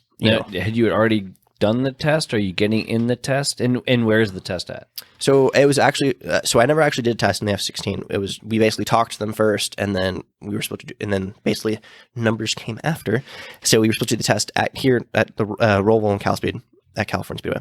And didn't happen just because we couldn't afford it. So then my dad made some phone calls and tried to figure out what's something else we can do. And there were some karters that did the SA speed truck stuff. And at the time of the transitioning to do that, it was big. It was, MAV TV style televised. They had 20 kart truck fields, and it was kind of a pretty good transition to an oval stuff without spending a bunch of money on a late model. In hindsight, it would have been the same. And it was a traveling series, which was a huge draw to me because I'm like, I don't want to go turn left at the same racetrack. You've just gotten a chance to travel around and do different things anyway. So seeing new tracks and stuff is almost the norm at that point. Right. And it's like, why stick to one racetrack? So I was so normalized in that I was like, this is kind of like the right call. So we went and did that. I think, I shined pretty well at the one road course we did at Firebird. And one Irwindale race is kind of like my two, I think I did pretty good other than that, but really, I finished top 5 in those 2 races. And other than that, I was a floater. I found a whole lot more respect for turn left, and that's for sure. Did you guys, is this your truck or are you renting a truck or? So we bought the truck. My dad and I stayed up late in the garage every night, prepping the truck. Once again, kind of going back the other way to out of the back of the pickup, etc. Yeah. Yeah. And it's, we took a karting budget and tried to go race trucks with it. So we did, and it was just not feasible. We went and, we were slow. Actually, at the road course, we were really slow. And it's like, is it even worth to throw Cameron a set of tires? Like, it's not, if we're going to finish 8th, let's just finish 8th and save $600. Yeah. I think we can all agree that at that point, as soon as you start going, and I remember when I was first doing karts, you only have a budget to basically get to the track. If anything bends or breaks, we got a problem. You know what? God, I really need to test. I really need to practice because I don't know the track or I'm fairly new, but I can't afford the tires. Yeah. And as soon as you start pulling back the go pedal because of money, you're behind the 8 ball already. Stuff, yeah. Yeah. So, and we found that we learned the hard way. But I learned a lot, and I always tell people, I learned so much doing that, and I wish I could have pursued that further. I still wish I could do some laps in an open wheel car. Like it's still one of those things that knowing what I know now, I would totally go do some tin top racing. Go try to do some sport car stuff because that's way more feasible. Not necessarily like completely affordable, but well within the range of what I could have done. I don't know how much success I would have found doing it, but I really wish I could have given it a shot. So, and that at 15 or so, I think that's when I stopped racing. And and that's you're 15 or so. Yeah. So you're turning 15. You guys do the ASA truck. And we do it so we did like half a season at 14, did a full season at 15, and then we were done. So you're 16 years old and quote retired Yeah, I realized I wasn't going to make it big. That was the big thing. at 16. Yeah. So Wow. going back to the truck for a second, would you say that was your missed moment? I mean, No. I was actually talking to Casey about this during the other podcast, but you had one missed moment you could pick. I mean, you are fortunate if you got to do a little bit of both karts and cars, right? Yeah, no, I don't think I really missed a moment. I think there was just, the opportunities that were in front of me I didn't completely understand. I missed an opportunity to go run dirt stuff, and it was because I said the wrong thing to the wrong guy. And it was just, I kind of made a very similar comment to, well, why would I want to turn left to a man that owned, well, a couple cars. So, I've missed opportunities doing that and stuff, but, it's, if I could go redo it, yeah, I would love to retry things and try different things. But I think I learned so much doing what I did that, I'm to my standard a pretty good driver today, but there's still so much more to learn from it. Right. I guess you put that in perspective for a second, right? And we're talking about you've been racing for a decade. Yeah. You've been racing at this point, right? You've been racing for a decade, seriously for a solid 8 years. You're right, since you were in cadets. Yeah. And you being very realistic with the family and the money and those and the fact that, I mean, there are people like they bought a truck. I mean, they went all in, and that was tough. Yeah. And you guys were able to turn that truck around right away. And so No, it sat in the trailer for a while. That's what, yeah. So, and I did do, I went and I test drove an S2. At the S2, it was kind of like the pseudo car of tomorrow of late models. I have no idea the specs on it, but it was, had. What year is this? How old are you? Roughly that same age, like right in that ballpark. But we went to test at Irwindale and showed up with 40 other guys and was second quick. Went and talked to the team owners, and once again, they gave us a number at the end of the day, and it was, I think, quadruple what we were spending on the truck. So, yeah. Did you have any sponsorship at the time, or was it just all family? It was. I had some sponsors. Mom made me sit down and write some sponsor letters. She definitely helped with those. It's not like they were all me. I was sponsored by Alpine Stars, so it helped me a ton with gear. Still use some of it today. Some family stuff. A bunch of the other stuff, but Alpine Stars is one that sticks out right now. I was sponsored by Monster, who helped me out with the helmet and a bunch of product. Some of the trailer RB components, like it was just a lot of it was product, but it helped. Stuff that you Everything really helped. And then I'd have to go do shop hours to go help. I go sweep floors to go help with the end of the shop's paycheck, because we end up having to go with shops or the SA truck too to help with it. So go to the shop, sweep, clean, fetch food. I was just the gopher at that time. So, but that was kind of how we did it. We never got big money sponsorship, but every little bit from all my family members. And for sure. Almost like a sponsorship breeds sponsorship kind of situation, right? You get one and kind of breeze into the next one. So you're 16, you're done racing. You're going to school, you finish up school. How does it, like, are you done karting? No, you said you do the coaching thing. Like, how do you do, were you still doing the kart stuff? Like, you still coaching stuff, doing the trucks? So during that time, actually, I was going to school and working at Ralph's as a stock boy. Yeah, buddy. And then I kind of transitioned to working here at CalSpeed. All right, now we're pushing 2011, 12? Yeah, so there's gotta be 12. We have a year gap here somewhere, but 5 years? No. 3. 14, 15. So 16. yeah, 2008 you finish up with the juniors, go 9 and 10, you do the deal. So then 11. I don't think you're here yet. That's when I started. 12. So But 11's kind of like that, the realization year. As Gotcha. we do a little bit here and there. I ran some senior kart stuff at the Rotax here and there. Just, I think I ran the Gators that year, and I won, I think, a couple races, but it wasn't. So you did reel back and try the kart again a little bit as a behemoth of a man at this point. So at that time, I definitely was 6'1", but I also weighed like $130. So I was tall and dangly. And Did you kind of have a fire under your ass to get back into the seat, or no, it was more of it. Just it's I enjoyed karting. Right. I still enjoy karting today. I come out and cut laps with. I do a super series here and there. It's still fun for me. So it was still at that time. It was like, hey, we're pushing this truck thing. It's not going to cut out. Let's can we try karting again? Like, is it, and it was kind of like the budget was thin already. So we kind of like did a race here and there.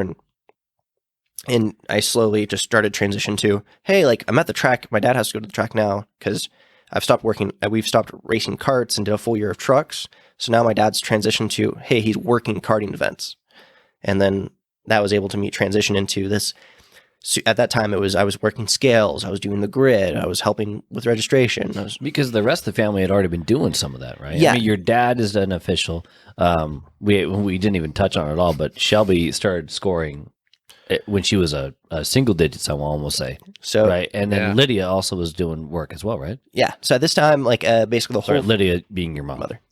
So at this time, the whole family's working at the racetrack. It's just kind of we've become accustomed to going to the track every weekend. So why not? Can't we go and make a little money and keep doing the thing we love?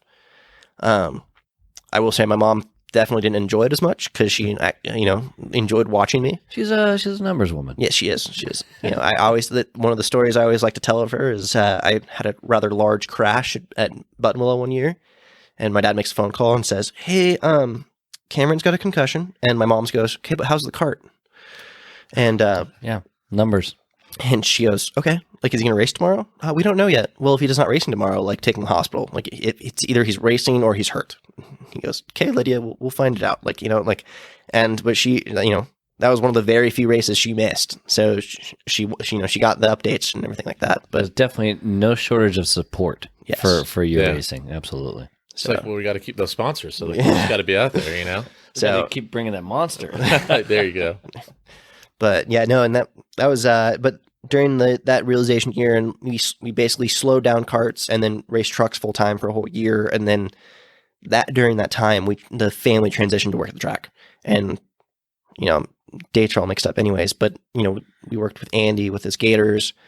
Shelby was already doing scoring for that series, and she was assistant scorer at the time. But yeah, she's been at the racetrack with me because it's not like you're going to leave your 7-year-old at home. Well, your 5-year-old's at the racetrack. So at SDK, she actually learned how to hand score at 8. So she was 8 years old. Hand scoring races. Man. Yeah, that means before transponders, Derek. Okay. I'm familiar. The electric time. Rob tried to do that this last year at Machismo. Oh, wow. Yes. Shelby actually texted me and asked if I could help. Yeah. So, man, so we're talking about basically you going from karts to cars to not. So now we're working. Now we're making money in karting. And you're just on the officiating side at this point. And working here at CalSpeed as a assistant mechanic at the time, partially, I believe. Actually, I was the grid guy. I'd run practice.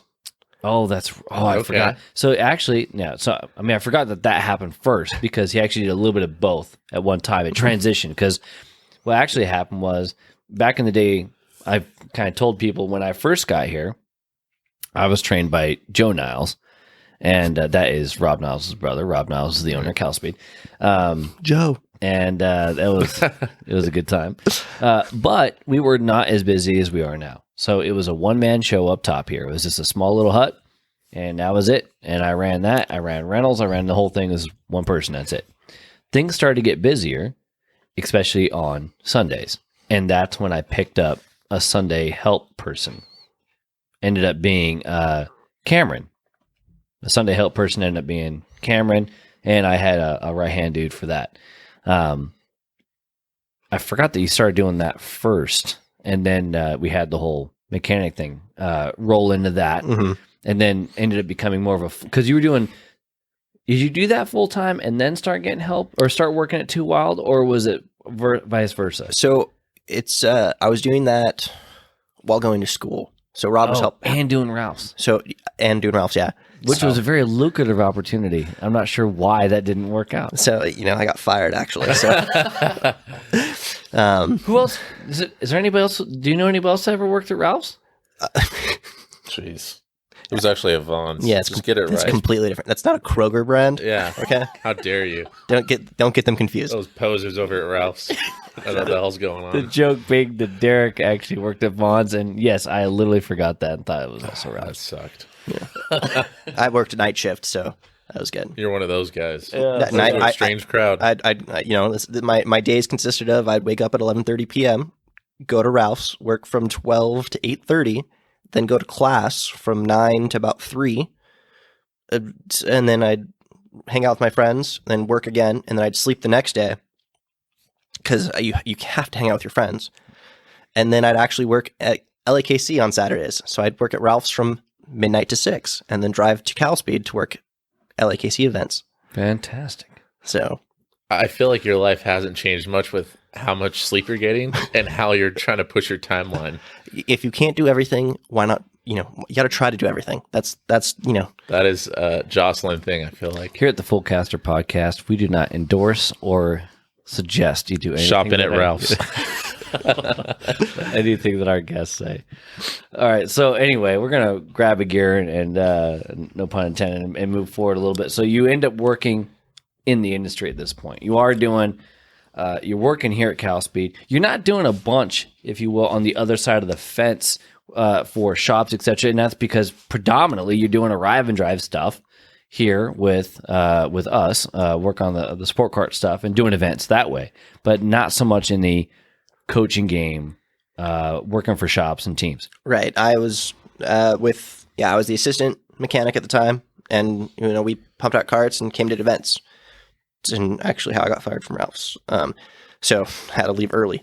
But yeah, no, I was just doing events, and then I was mainly doing CalSpeed stuff, and then would do LAKC stuff because there was the LAKC Saturdays weren't like it was today. Right. So I would work LAKC and just work events as a behind the scene guys. I'd run papers back and forth, and then I actually became the hand scorer at one point.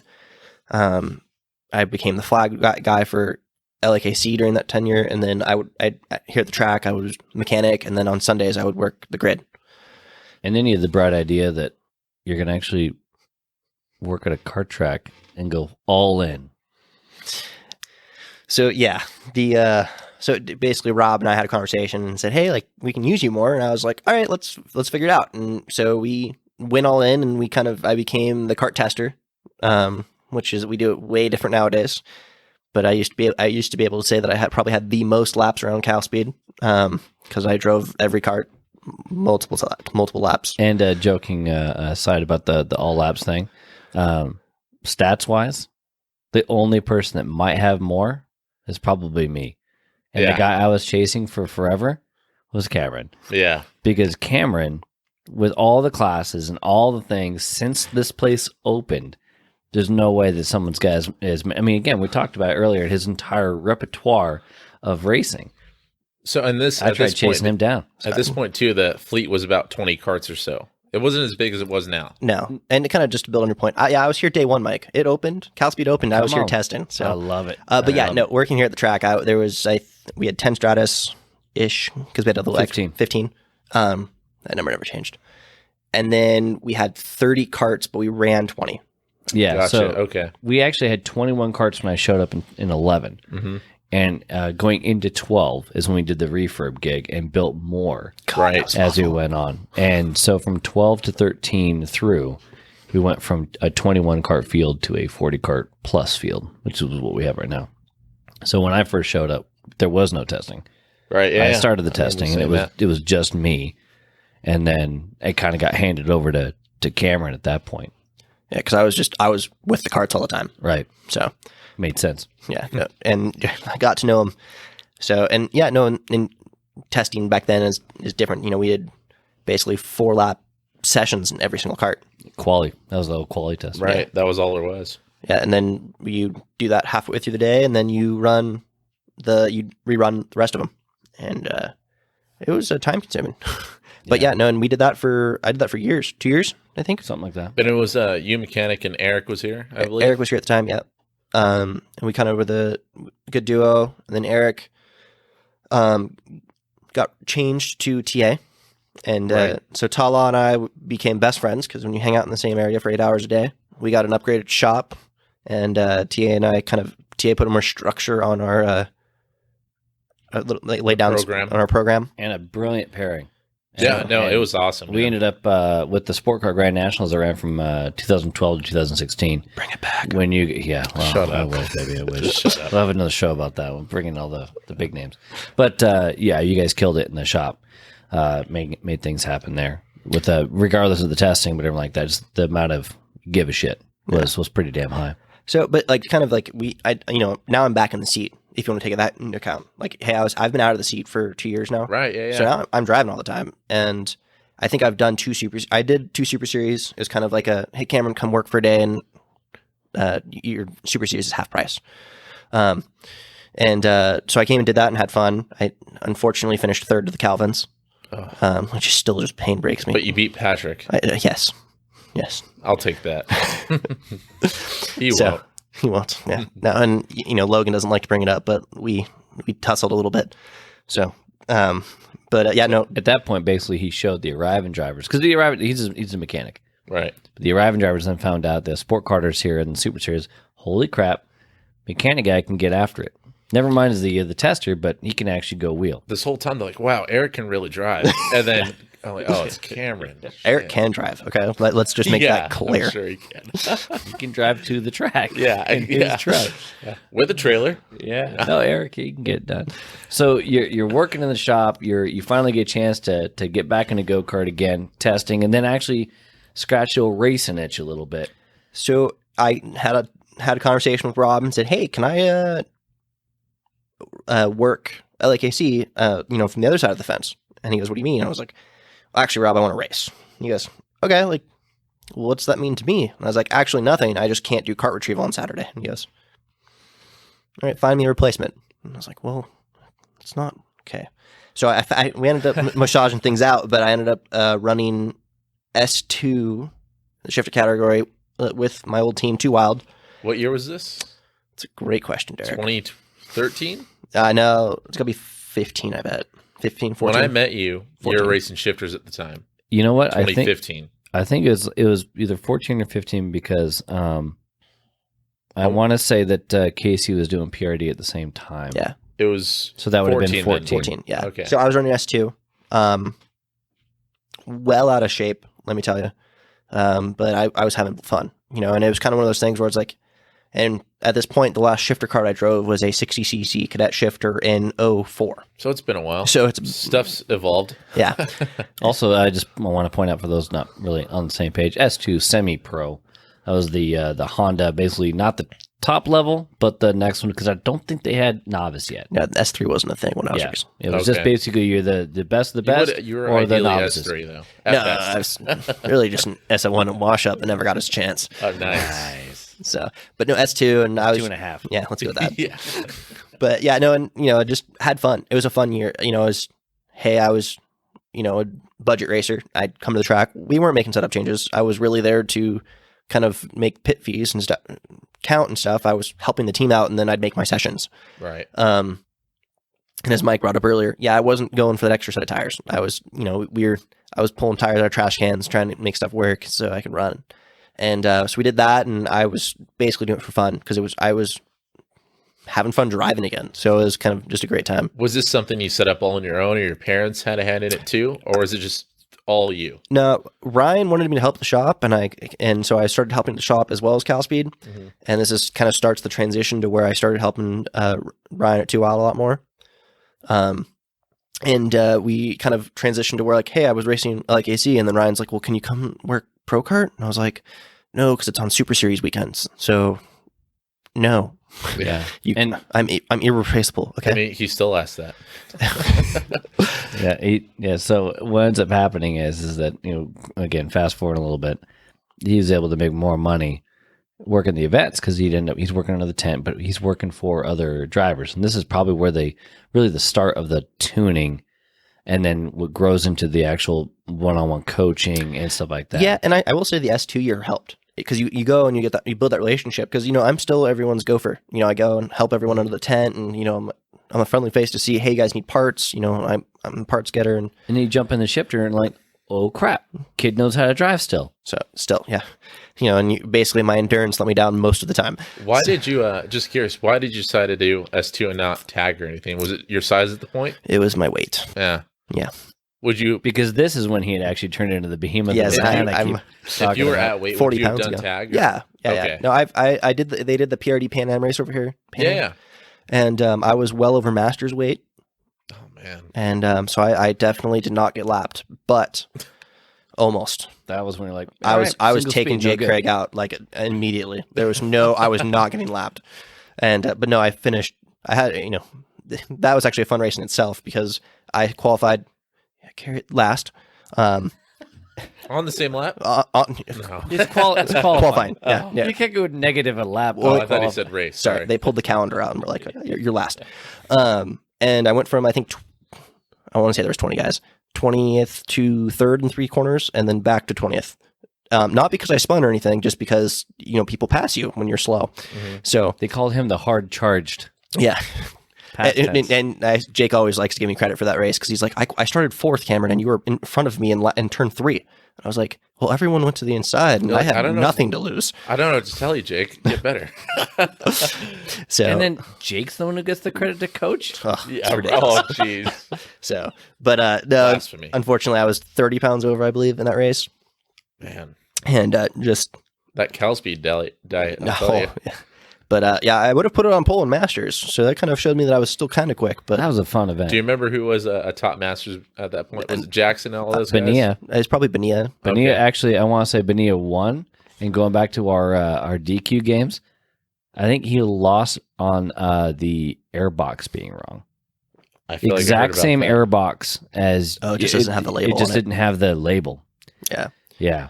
But yeah, no, that's tough. It's kind of a good going for you. Hey, like you're not racing single speed stuff, so that was kind of that's why we did the S2 stuff, and it was just, and Ryan was pushing me to do supernats. I'm like, dude, I am not fast enough. He's like, who cares? And I'm like, I care. You know how expensive that is? And it's like, this is coming out of my pocket now, so it's not like the parents are helping me fund this anymore. It's I'm working to fund my hobby. And correct me if I'm wrong, you're still doing school. Yeah. You're still all doing the school all the way through this thing. So you're living at home, doing the school thing, still trying to race and have some fun and do all that kinds of stuff all at the same time. This is your 2nd or 3rd year in college now. 2015 or 2014. Sorry. Carry the one. Yeah, third. Okay. Out of 8. Yes. Yeah. Some people become doctors. That's awesome. I love that. 8 years. You're just waiting on your degree. That's all. It's late in the mail. Yeah, right. So you do a pretty good job in the S2 thing. You get back in the game. You kind of show people that Cameron Jocelyn knows how to drive. For those of you who weren't paying attention when he was a munchkin, because you had been away at this point for 3, 4, 5 years, something like that. Yeah, I went and raced for trophies and won them, so it was kind of cool. But transitioned away. It was kind of just for a fun year. Couldn't afford it anymore. And kind of Ryan gave me the opportunity to go work for him and be able to hit a lot more events. And this is where you made the transition from CalSpeed to Wild, almost full time, right? Correct. And that's actually exactly. So basically go, hey guys, got a better offer. Whenever I'm available, I'm still able to help out. Which because I love you guys, Derek. Derek. So I start working at 2 Wild and get hooked up with Rico Schlemoyne, and we work together for a year and get him a couple results. And just kind of also the 2 Wild guy. I'm Ryan's right-hand man. We go to every event together. And you're in the shop all the time. It's Ryan Beechner. His dad, Rod, is doing the machine shop stuff. He's not like 2 Wild so much anymore. No, he comes in and checks on us. But it's Ryan running the show, and then I'm helping. I'm Ryan's right-hand man. I'm in the shop 4 days a week. And that means you're the guy on race day. Yeah. So I got linked up with Rico. Was Rico's mechanic, driver coach for a year or so. and then ended up actually getting asked not to come back because of some choice words I said to the driver. And this is specific to this particular driver, not too wild. Correct. Okay. So then at that same time, we actually just took on Arno and Enzo Diligny. And so Ryan linked me up with them, and we've been paired up ever since. And kind of, we work together well. Enzo and I get along. And it's kind of funny that I say that out loud because it's, it's two kids basically hanging out, and I make sure things don't fall off the cart. You said at the very beginning, you're a big kid. Yeah. That started all for him in micro. Yeah. So we ran micro, and I forgot about that. You've gone from micro, which is the quote slower restricted cadet version. Yeah, restricted mini, which is just an exhaust. And I understand why my parents had a mechanic, because sometimes I was just a little shit. And I've had having worked with Enzo, he's quick on his own, and I'm blessed that he has the raw speed, and that we just have to tinker a little bit here and there to get him up front. It's he's naturally talented, and but sometimes this kid, one of the best moments is I'm one of the few mechanics on the fence. There's dads all around me, and I love giving the dads a hard time. So Enzo's making passes, and I'm like, go for two, make it hard, sell some parts. It's not like the kid's gonna listen. I don't have comms. The kid's out there driving by himself. We've already talked about what he's supposed to do, but he's a micro at this time, and we have our very limited hand signals. It's push, pass, think, and these things. So he ends up, which doesn't it always feel like it's futile? I tried to do that same thing, and I swear no one ever paid attention. So and we, now that he's older, we communicate a little better. And actually, now it's the other way around. Where he's like, well, you told me to do this, so I did it. And I was like, I know. I'll take blame for that one. So, real quick, sorry, we're talking about hand signals. You got to tell the story where you are doing a hand signal. So I was leading up to that. So so Enzo, I think this is Monterey, and I'm leaning over the fence, and Enzo's blistering quick, and he ran down second, and I lean over the fence, and here comes, just go, pass. And this little, he's got to be 8-year-old, comes back the next lap, takes his finger and wags it no at me. Oh, man. And I'm like, and I look around, and there's Hatfield sitting next to me, and he goes, did that just happen? And I'm like, Hattie, Chris Hatfield. I was like, Oh my gosh. So the next lap, I'm like, fine, I'll tell him to push, see what he does there. So you know what that little kid does? Tells me to calm down. I'm over there like pouring my heart and soul into him. He goes, just calm down, Cameron. It's fine. I got this. That's awesome. And I was like, remember who signs God. your checks? Oh, wow. He's like, I was like, all right. So he ended up finishing second, and he did it, to be honest, he could have passed and driven away and just finished second all on his own. He made it way more interesting by doing it his way. We still got the end result. So and gave you a good story. And he that's not the only time he's done that. He's done it multiple times. But we talked about it, and we have a good laugh about it here and there. But nowadays it's, I tell him to fall in line. He's like, but I was faster. And I'm like, well, we got to work the draft and stuff. He's like, all right. I'll figure it out. It's fine. But and how old is he now? He's in juniors now. So he's turning 12. Turning 12. Yeah. Good golly. Jesus. That was my first year when I was 12. It was my birthday in February. I was 12. I don't think you were ever a child. I think you just appeared as an adult. I had the beard the entire time. Man, that's crazy. And to think that he's got almost a decade under him. Yeah, he started. Feels like it. It feels like, now that I see him every other weekend, and we every weekend it's just, we get closer and closer. So it's kind of cool, but, I hang out with him all the time. So I've seen him grow from this kid to, now this bigger kid. But he's learned a lot and developed, and I've also developed, and he's helped me develop as a coach. And I've been able to take what I've learned with him and pass that along with other drivers I work with. And that's kind of how it transitioned, is that I worked with Enzo, and then we built a relationship, and he started getting results, and people were like, hey, Cam, can you come work with me and see what we can do? I'm like, cool, I'm available on Wednesdays. And so I go and do track days with these guys. Right. And as a coach, it's not about the best way to show that you know what you're doing is your students' results. Yeah. And obviously Enzo has showed that you know what the hell you're talking about. Yeah.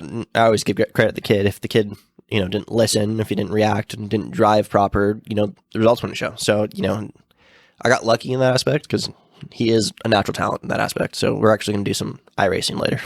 Nice. Oh, nice. Oh, and actually, let's use that as a segue. Speaking of iRacing, you were doing that before you showed up today. Late. He was late, by the way. We have so much to do today. I can't believe you kept us waiting. Oh, man. I even stopped extra for Del Taco. So Yeah, you cared a lot I was about pretty hitting jealous the, of that. the go That was time. a good call. yeah, be here at 1, 2 o'clock. So it was around. All joking Still not here aside, too. all joking aside, actually, you and I got a chance to do iRacing. When I first got in iRacing, you actually were doing the exact same thing, getting in iRacing as well. And this is 2015. And we were both in the major series, at least to start. Which, ironically, back then, you were also doing trucks? This 15? was No, 2015. I'm thinking age 15. Yeah. That's not true. Anyway, so we're both doing a little bit. So you've had the ability to go iRacing for a while. Obviously, this scenario that we're in right now has allowed you to do a hell of a lot more iRacing, and you actually iRaced this morning before you getting here. Yeah, Patrick Britton and Matt Steele put on a cool little Red 6 Super Series to take place of the Super Series is supposed to go on today here at CalSpeed, and did a little road course and old action at Daytona and some Daytona prototypes and some old Cup cars, and didn't get the finishes I wanted. I have many people to blame, including myself. You're got to be your weight. It's got to be my weight. I definitely my weight. Yeah.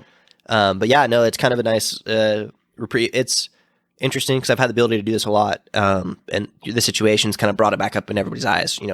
I did not have the opportunity to watch St. Pete or the IMSA race or anything online, but I've been on there just kind of testing because it's a cool way to get back on the track. In my opinion, I literally got the adrenaline rush of racing again, and as somebody who's gotten back into the iRacing thing after a little bit, right? And I started it because I couldn't do it in real life. It's like I said this in the episode we did with Diego Alvarado.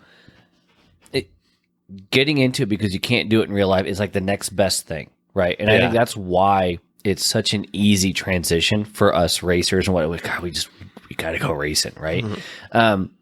You've seen it like in 2015, right? We were doing it back then, and now we're doing it, or you're doing it now. It's kind of partly, I would assume, it's like, yeah, guys, this has been around for a long time, and you're just now figuring it out, kind of thing. But I'll tell you this: just seeing what iRacing has done with what they've done to change, and also the technology that's gotten better with the, that NASCAR deal with Fox Sports, and you have Mike Joy, and they did it right. It was good. As someone who's getting back into the game, are you like, man, maybe I should do this more often, even after everything kind of goes back to normal? Yeah, you know what? When we did it in 2015, the Pac Majors was rad. Like, it was super cool. We took it super seriously. We tested. And back then, like, nothing was televised or like recorded, but virtually nothing was broadcast back then. Yeah, and ours was like that was like. I sat there and was like, Dad, dude, I'm doing this race later. Like, you can watch on, here's the link, watch. And I had one highlight on the thing, and then I put myself in the bus stop. So, like, I was, but it was, for us, that was really cool. And we were fast. So it was even cooler. And now getting back into it, I'm like, hey, like, why haven't I done this in 3 years? And it's because it's the fun's still there. And it's obviously now everyone's doing it. And I just joined an F3 league. And, I'm hoping to, like, I got to go back and test that because I think we have a race tomorrow. So, have you thought about getting back into the majors? Yeah, I have. But like the setup's so keen, and you had a team going with a couple guys, Alliance, yeah. And I got out of it by that time just because the races were on LAKC weekends, and you could get home in time, and I couldn't. So I was like, right. So that was a huge issue. But yeah, no, I'm definitely looking after this situation. I'm totally gonna look into doing this a little more often, something a little more regular. And, I've been talking to David Cole about it and kind of seeing what he's doing. He's actually in the same league that you ran this morning. Yeah, I beat him in both segments. So, but I've messaged him on Facebook back and forth to see if I can help him out a little bit because, it's kind of, help him out a little bit. So if he's ever, once he's faster than me, then he can help me back out, and that's how it works. So, that's how the team starts. I think you just want shout outs on e-karting news. That's all it is. Sorry. No. Doing it for the brand. Yeah. Come on now. Come on, DC. Yeah. So, but and it's, Pat and I kind of like talked about like, hey, like we're both quick, let's draft together, and it was like that kind of cool relationship. So now I'm like, hey, if you guys want to take this seriously, let's go look at Pac Majors. Let's look because they had 60 car fields of 2 splits, and it was super rad. No, it's not Fox Sports NASCAR on, it's regular people with regular setups, and And then we both know the talent level's stout. yes. And, I'm sitting there in my office chair and G27, and now some people have some Fanatec stuff, and I always found out, when you go to your house for the triple screen stuff, I drop a second or so, kind of what we found out. Right. But yeah, that's why Mike was faster.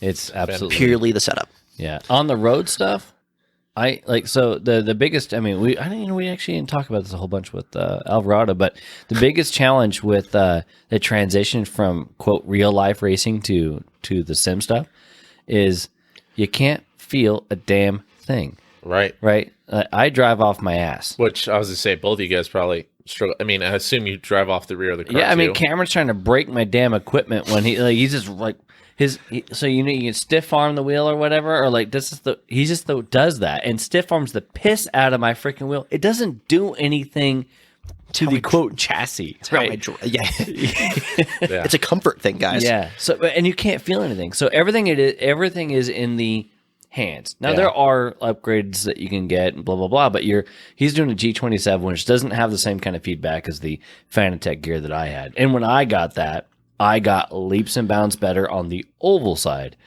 On the road side, I got massively better when I got better pedals. And it was because of the load cell on the braking and not locking things up all the time. Anyway, there are drivers who are absolute badasses on that stuff with a G27 and a chair. And it's like they'll jump into Cameron's setup right now and kill it. And at the top level, like the world championship level. Yeah. The guy that finished third in the NASCAR race literally has a very similar setup to what I have. Wow. Compared to Dale Earnhardt and Some of the other guys, yeah. Denny Hamlin. That have like half a car. Yeah. And proper NASCAR. Yeah, they have a Right. cage on it and stuff. so but, like that's insane, and that's but 100% like that's also a really great way to cope right now, and it's kind of unfortunate that we're having late night sessions because the sim setup's in the bedroom, so the girlfriend's not stoked on the steering wheel going round and round. Man, I'll tell you what. Put too. headphones on her. She'll be all right. Well, Earmuffs, actually, not headphones. little PSA. Maybe do the earplugs. Earplugs. I'll tell you, Becky started doing that just because I'm loud. You know what I mean? You fart? No, that was I was about to say, where I'm loud, I can't really put an earplug in. But I'll tell you right now, man. It's tough. It's tough at night trying to get it sorted, but you get that thing sorted, man. And those G27s are loud. Yeah, and I'm like, the pedals are loud and the wheel is loud. It's loud. I'm looking at the upgrades right now, and I'm like, well, Mike Smith might be selling them. if I had a paycheck coming in right now, Yeah, full circle. Yeah. Let's see if Enzo needs any laundry done. yeah. That's awesome. That's awesome. Well, you're going esports racing right now, or iRacing, etc., whatever you want to call it, because it's available and it doesn't cost a whole hell of a lot, which is nice if you already have the equipment. If you weren't doing that and you wanted to go out and do some special stuff, I know you've done the machismo before out here before, the sport karting, the arrive and drive stuff, which is obviously the best bang for your buck. But all that being said, where I'm really going with this is you've done a bunch of sprint racing, just handful of laps, 20, 25 minutes, whatever. You've actually, in my eyes, become a pretty badass endurance driver. Had some success at machismo, which is a 12-hour. What do you go one way or the other? Are you now like, being in iRacing, I don't mind. Runs. I don't mind being in the old chair here for a while. I like both. There's, it's, you guys always joke, and it's like, hey, it's an endurance race. You have the whole race for it. I'm like, no, every lap's a quality lap. Yeah, save your tires and stuff like that with every sort of event you go with. But kind of like the machismo, hey, like we switch karts after 2 hours. So yeah, you can make every lap a quality lap. Maybe not as good as Christian Brooks can, but pretty damn close. And Right.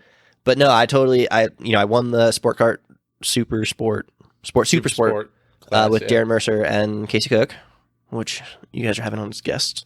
Have had Haven't heard of yeah. them. All both of them? Well, A little shit. Casey, technically, Casey, yes, already, and Darren too. But no, I think actually one of the memories I got with you, Mike, is that we went and did the 24 at VLK. Yes.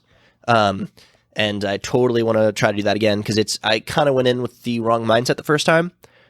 Just kind of explain that. Yeah. Coming with the competition karting aspect is like, hey, like you guys are just indoor racers, like, Gotcha.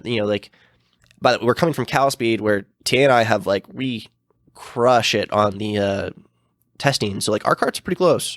So I came in with the same expectations. Yeah, like they did a decent job. They're not us at the time, and so like I was frustrated with how the kart differential was. I was I showed speed, but I had way too much like confidence and ego going into it, and we didn't have a very good strategy as the B team. So, but like I kind of now like reassessed it and like, hey, like I had a blast at that race. Like I liked doing those 3-hour stints and which seemed like 15-minute naps to go back into another 3-hour stint.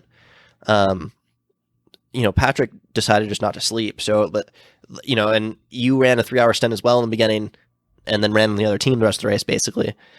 Regardless of how you remember it, that's how I remember it. I do think that Cameron and I put that, not to take anything away from anybody else, but I think Cameron and I ended up being the workhorses of and again, I had talked about this a little bit in the Diego Alvarado episode just prior to this, and that was because he had been to VLK. He got to go there on a trip. He was out in South Carolina. North Charlotte, North Carolina. Yeah, geography not Derek's strong suit. I've never been, so I don't know it exists. Yeah, and I'll tell you right now, it's one of those things where I was explaining the sleeping program where you did whatever, you've been up for however long, etc., and now you're going to go to sleep, and you go to sleep, and when you wake up, you feel like you've been down for about, as you say, 15 minutes. And like, hey, you're ready for another double stint. Or even worse, hey, such and such didn't show up for their stint, so you're in early. Oh, jeez. Oh, okay. Well, how long have I been down? Because it feels like I just fell asleep. You've been down for 3 hours. No, I haven't. And that's the way I called Becky a liar. Like that was. I know. Yeah, I did the same thing. I'm like, I love you, but you are lying through your teeth. Anyway, yeah, and again, it's the support staff and those things. 24 hours of Charlotte. I mean, we could. I said it in the last episode. I'll say it in this one too. I go a long time on that one, but yes, absolutely. Interesting that you bring up the how you went into it, like the mentality and whatnot. And I think it would be tough because it's indoor. It's indoor karting. It's gas karts. It's indoor karting. It's a 24-hour karting race. But ain't nobody looking at it like it's just for fun. Yeah, and I went to win. Like that was, and everyone says like every lap was a quality lap. Rob gave me a hard time because I was in the cart for 3 hours and I jumped out of the airpin every single lap. And it was just one of those things where it's like I pushed the cart, I unlapped us I think twice actually during one of my stints.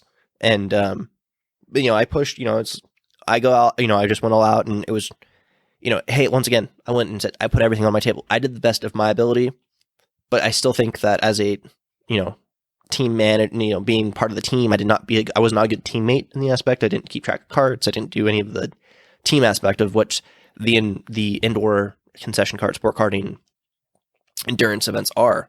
And it also like kind of, that was early tenure at CalSpeed during it where this is back circular. I want to say 2015. Yeah, so this is like second full year for me, and so like I've just kind of I embrace sport karting 100%. I think it's fun. I always recommend everyone to go do it.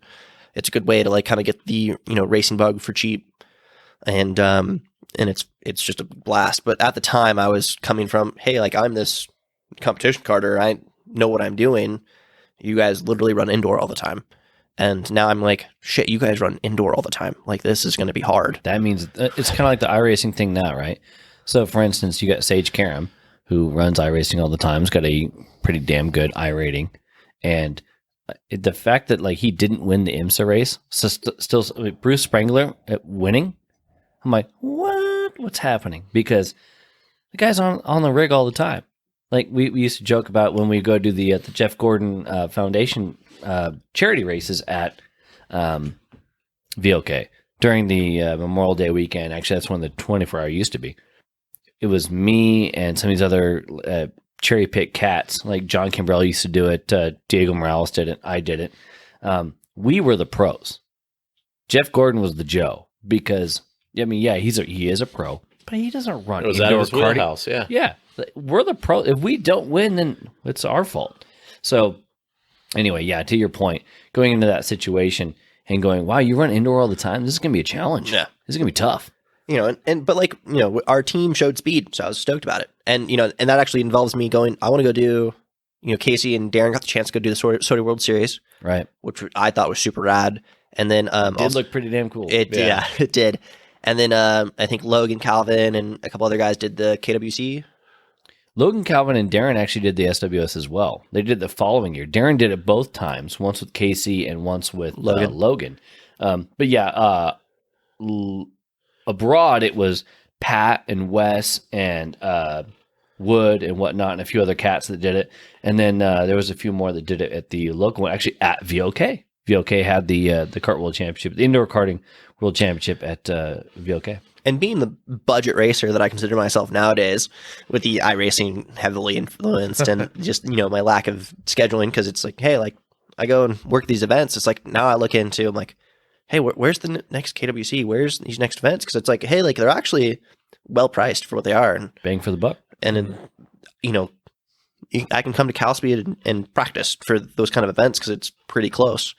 And you know, if once one of the events goes to a country I want to go to, I'm dropping weight because I'm going to hit up Mike. I'm going to hit up you. I'm going to hit up Logan and be like, hey, let's go give it a run for his money. Yeah. You know, because it's those old cats like Diego and Logan, John, and Miles. We can count him too. So those are all the guys that you want to go with and that you want to race against too. yeah, You know? you know, and it's like, you know, I also want an American to win. Like, you know, it's, hey, let's go. Which has not happened. So The closest anybody at the Kart World Championship has gotten is 5th. That has happened 3 or maybe 4 or 5 times. Miles Calvin actually did it in 2010, 11, something like that. I want to say Miles Calvin did it. I thought Logan did it when he went. I think Logan might have I done think it was at top. Yopin. Yeah. Or Yupin or whatever it is. The last one he went to, I think he was top 10.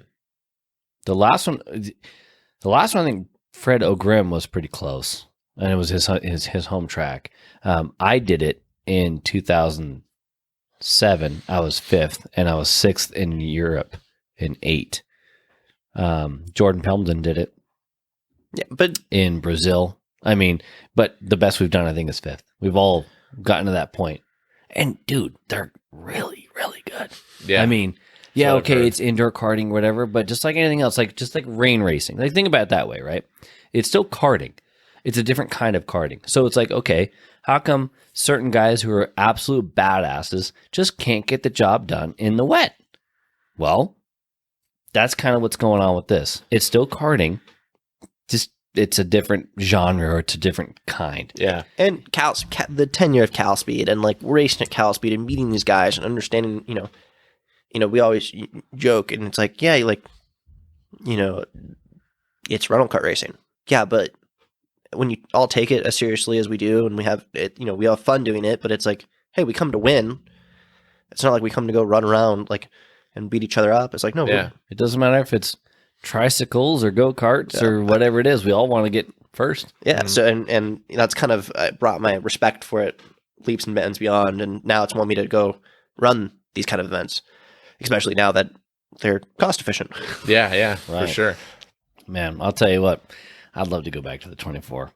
I haven't heard anything. I mean, obviously, in all the crap we got going on right now, I haven't heard anything at all. I know they're closing down like same as everybody else, but Plenty of time to plan it. come on. Yeah, Hans, if you are listening. But I'll tell you what, man, this has been a hell of a good time. Kind of want to give everybody an opportunity to kind of put a shout out there whenever they're with us. What do they want to put? I mean, I know you are specific to a particular driver. You do that, and that's kind of your gig. But you do driver coaching, stuff like that. If you were going to work with somebody else, if somebody wants, hey, dude, this Cameron cat sounds pretty pretty cool. How are they going to get a hold of you? Do you do anything besides the coaching thing, and how are they going to get a hold of you to try to get better? So, I'm pretty, contact your local shop. It's more of, I'm here to help the shops, and I'm if you're going to go run with a shop, and I can help you through those venues really. And right now I'm working, one-on-one with Enzo, and, he's my number one. So I always focus all of my energy into him, make sure we can be as successful as we can and get the results that he is able to get. We really hope that we can travel to Europe this year again. But for instance, if, you're looking for help or whatever, go to local shops, reach out to them and see what they can provide. Cause it's, all your local ones right now, I'm one of their, available guys. And through their venue, through them is like, hey, like sometimes I'm not the best option. So I always kind of let them, let's figure it out that way. Cause I want everyone to succeed in their own right. Man, I dig that. So it's not just about like, hey, come hit me up, I'll help you out. No, you actually want, no, maybe I'm not your cat. Yeah, I really like that. Yeah. And actually I think that's a huge thing. We actually do that at, on a smaller scale, if you will, but we're on a different scale here at CalSpeed. Like for instance, you show up or you sign up for a coaching session. I typically do not take the right off the road, if you will, off the street person, and usually work with the more advanced people. Just because I've been doing it longer, I may have a different angle, and I'm able to look at that person and go, "Hey, maybe you need blank or whatever." Derek is, and I've worked with him with coaching stuff. He's able to do very, very similar stuff, but he's taken these people who are like, "Hey, you really don't need any coaching. You just need to go turn some bloody laps, But for you to go, hey, you know what? You don't necessarily need to talk to me about this. Just go cut some laps, or maybe there's somebody else who's a better fit." Yeah. And you're able to put your hand up there. Regardless, let's say they still go, you know what? I don't care what Cameron Jocelyn says. I want Cameron Jocelyn. How are they going to get a hold of you? Just Facebook is the best option for me. Send me a friend request, send me a message. I'll respond 90% of the time, unless you're Derek Esquibel, who's still have out it all and open. Yeah. So I've been trying to get a hold of him. You're not even for friends? Karting help. Yeah. There's a definite rift. Friend request is still pending. It's pending. Yeah. Instagram, Twitter, doesn't matter.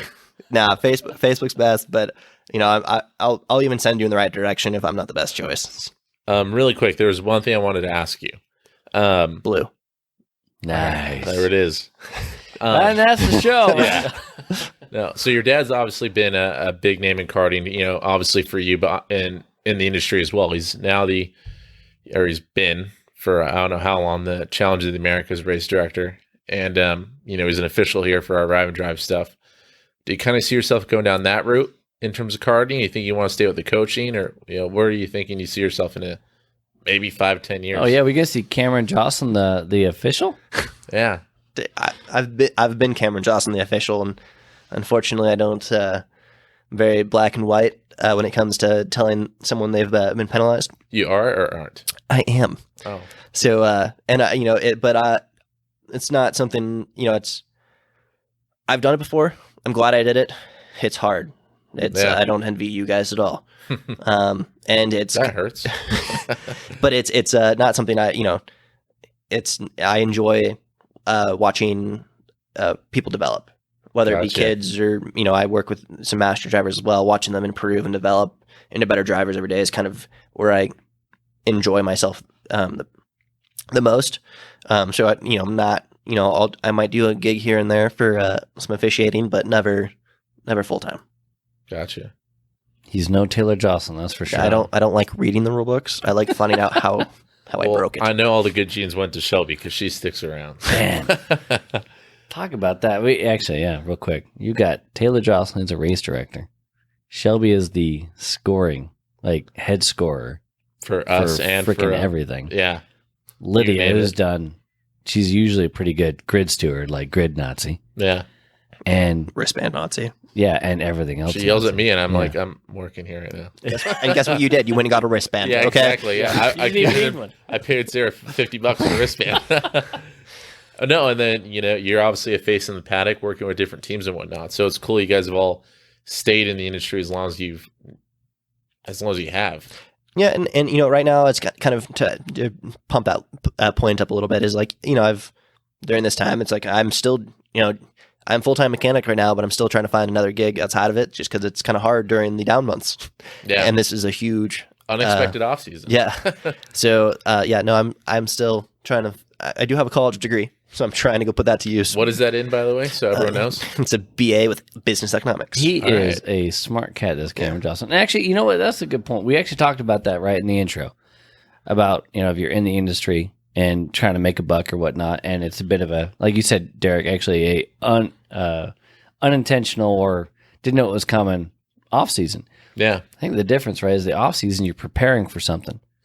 One of the tough things right now is we don't know what we're preparing for and when it's going to happen. I mean, the lack of a deadline, the lack of that light at the end of the tunnel, man.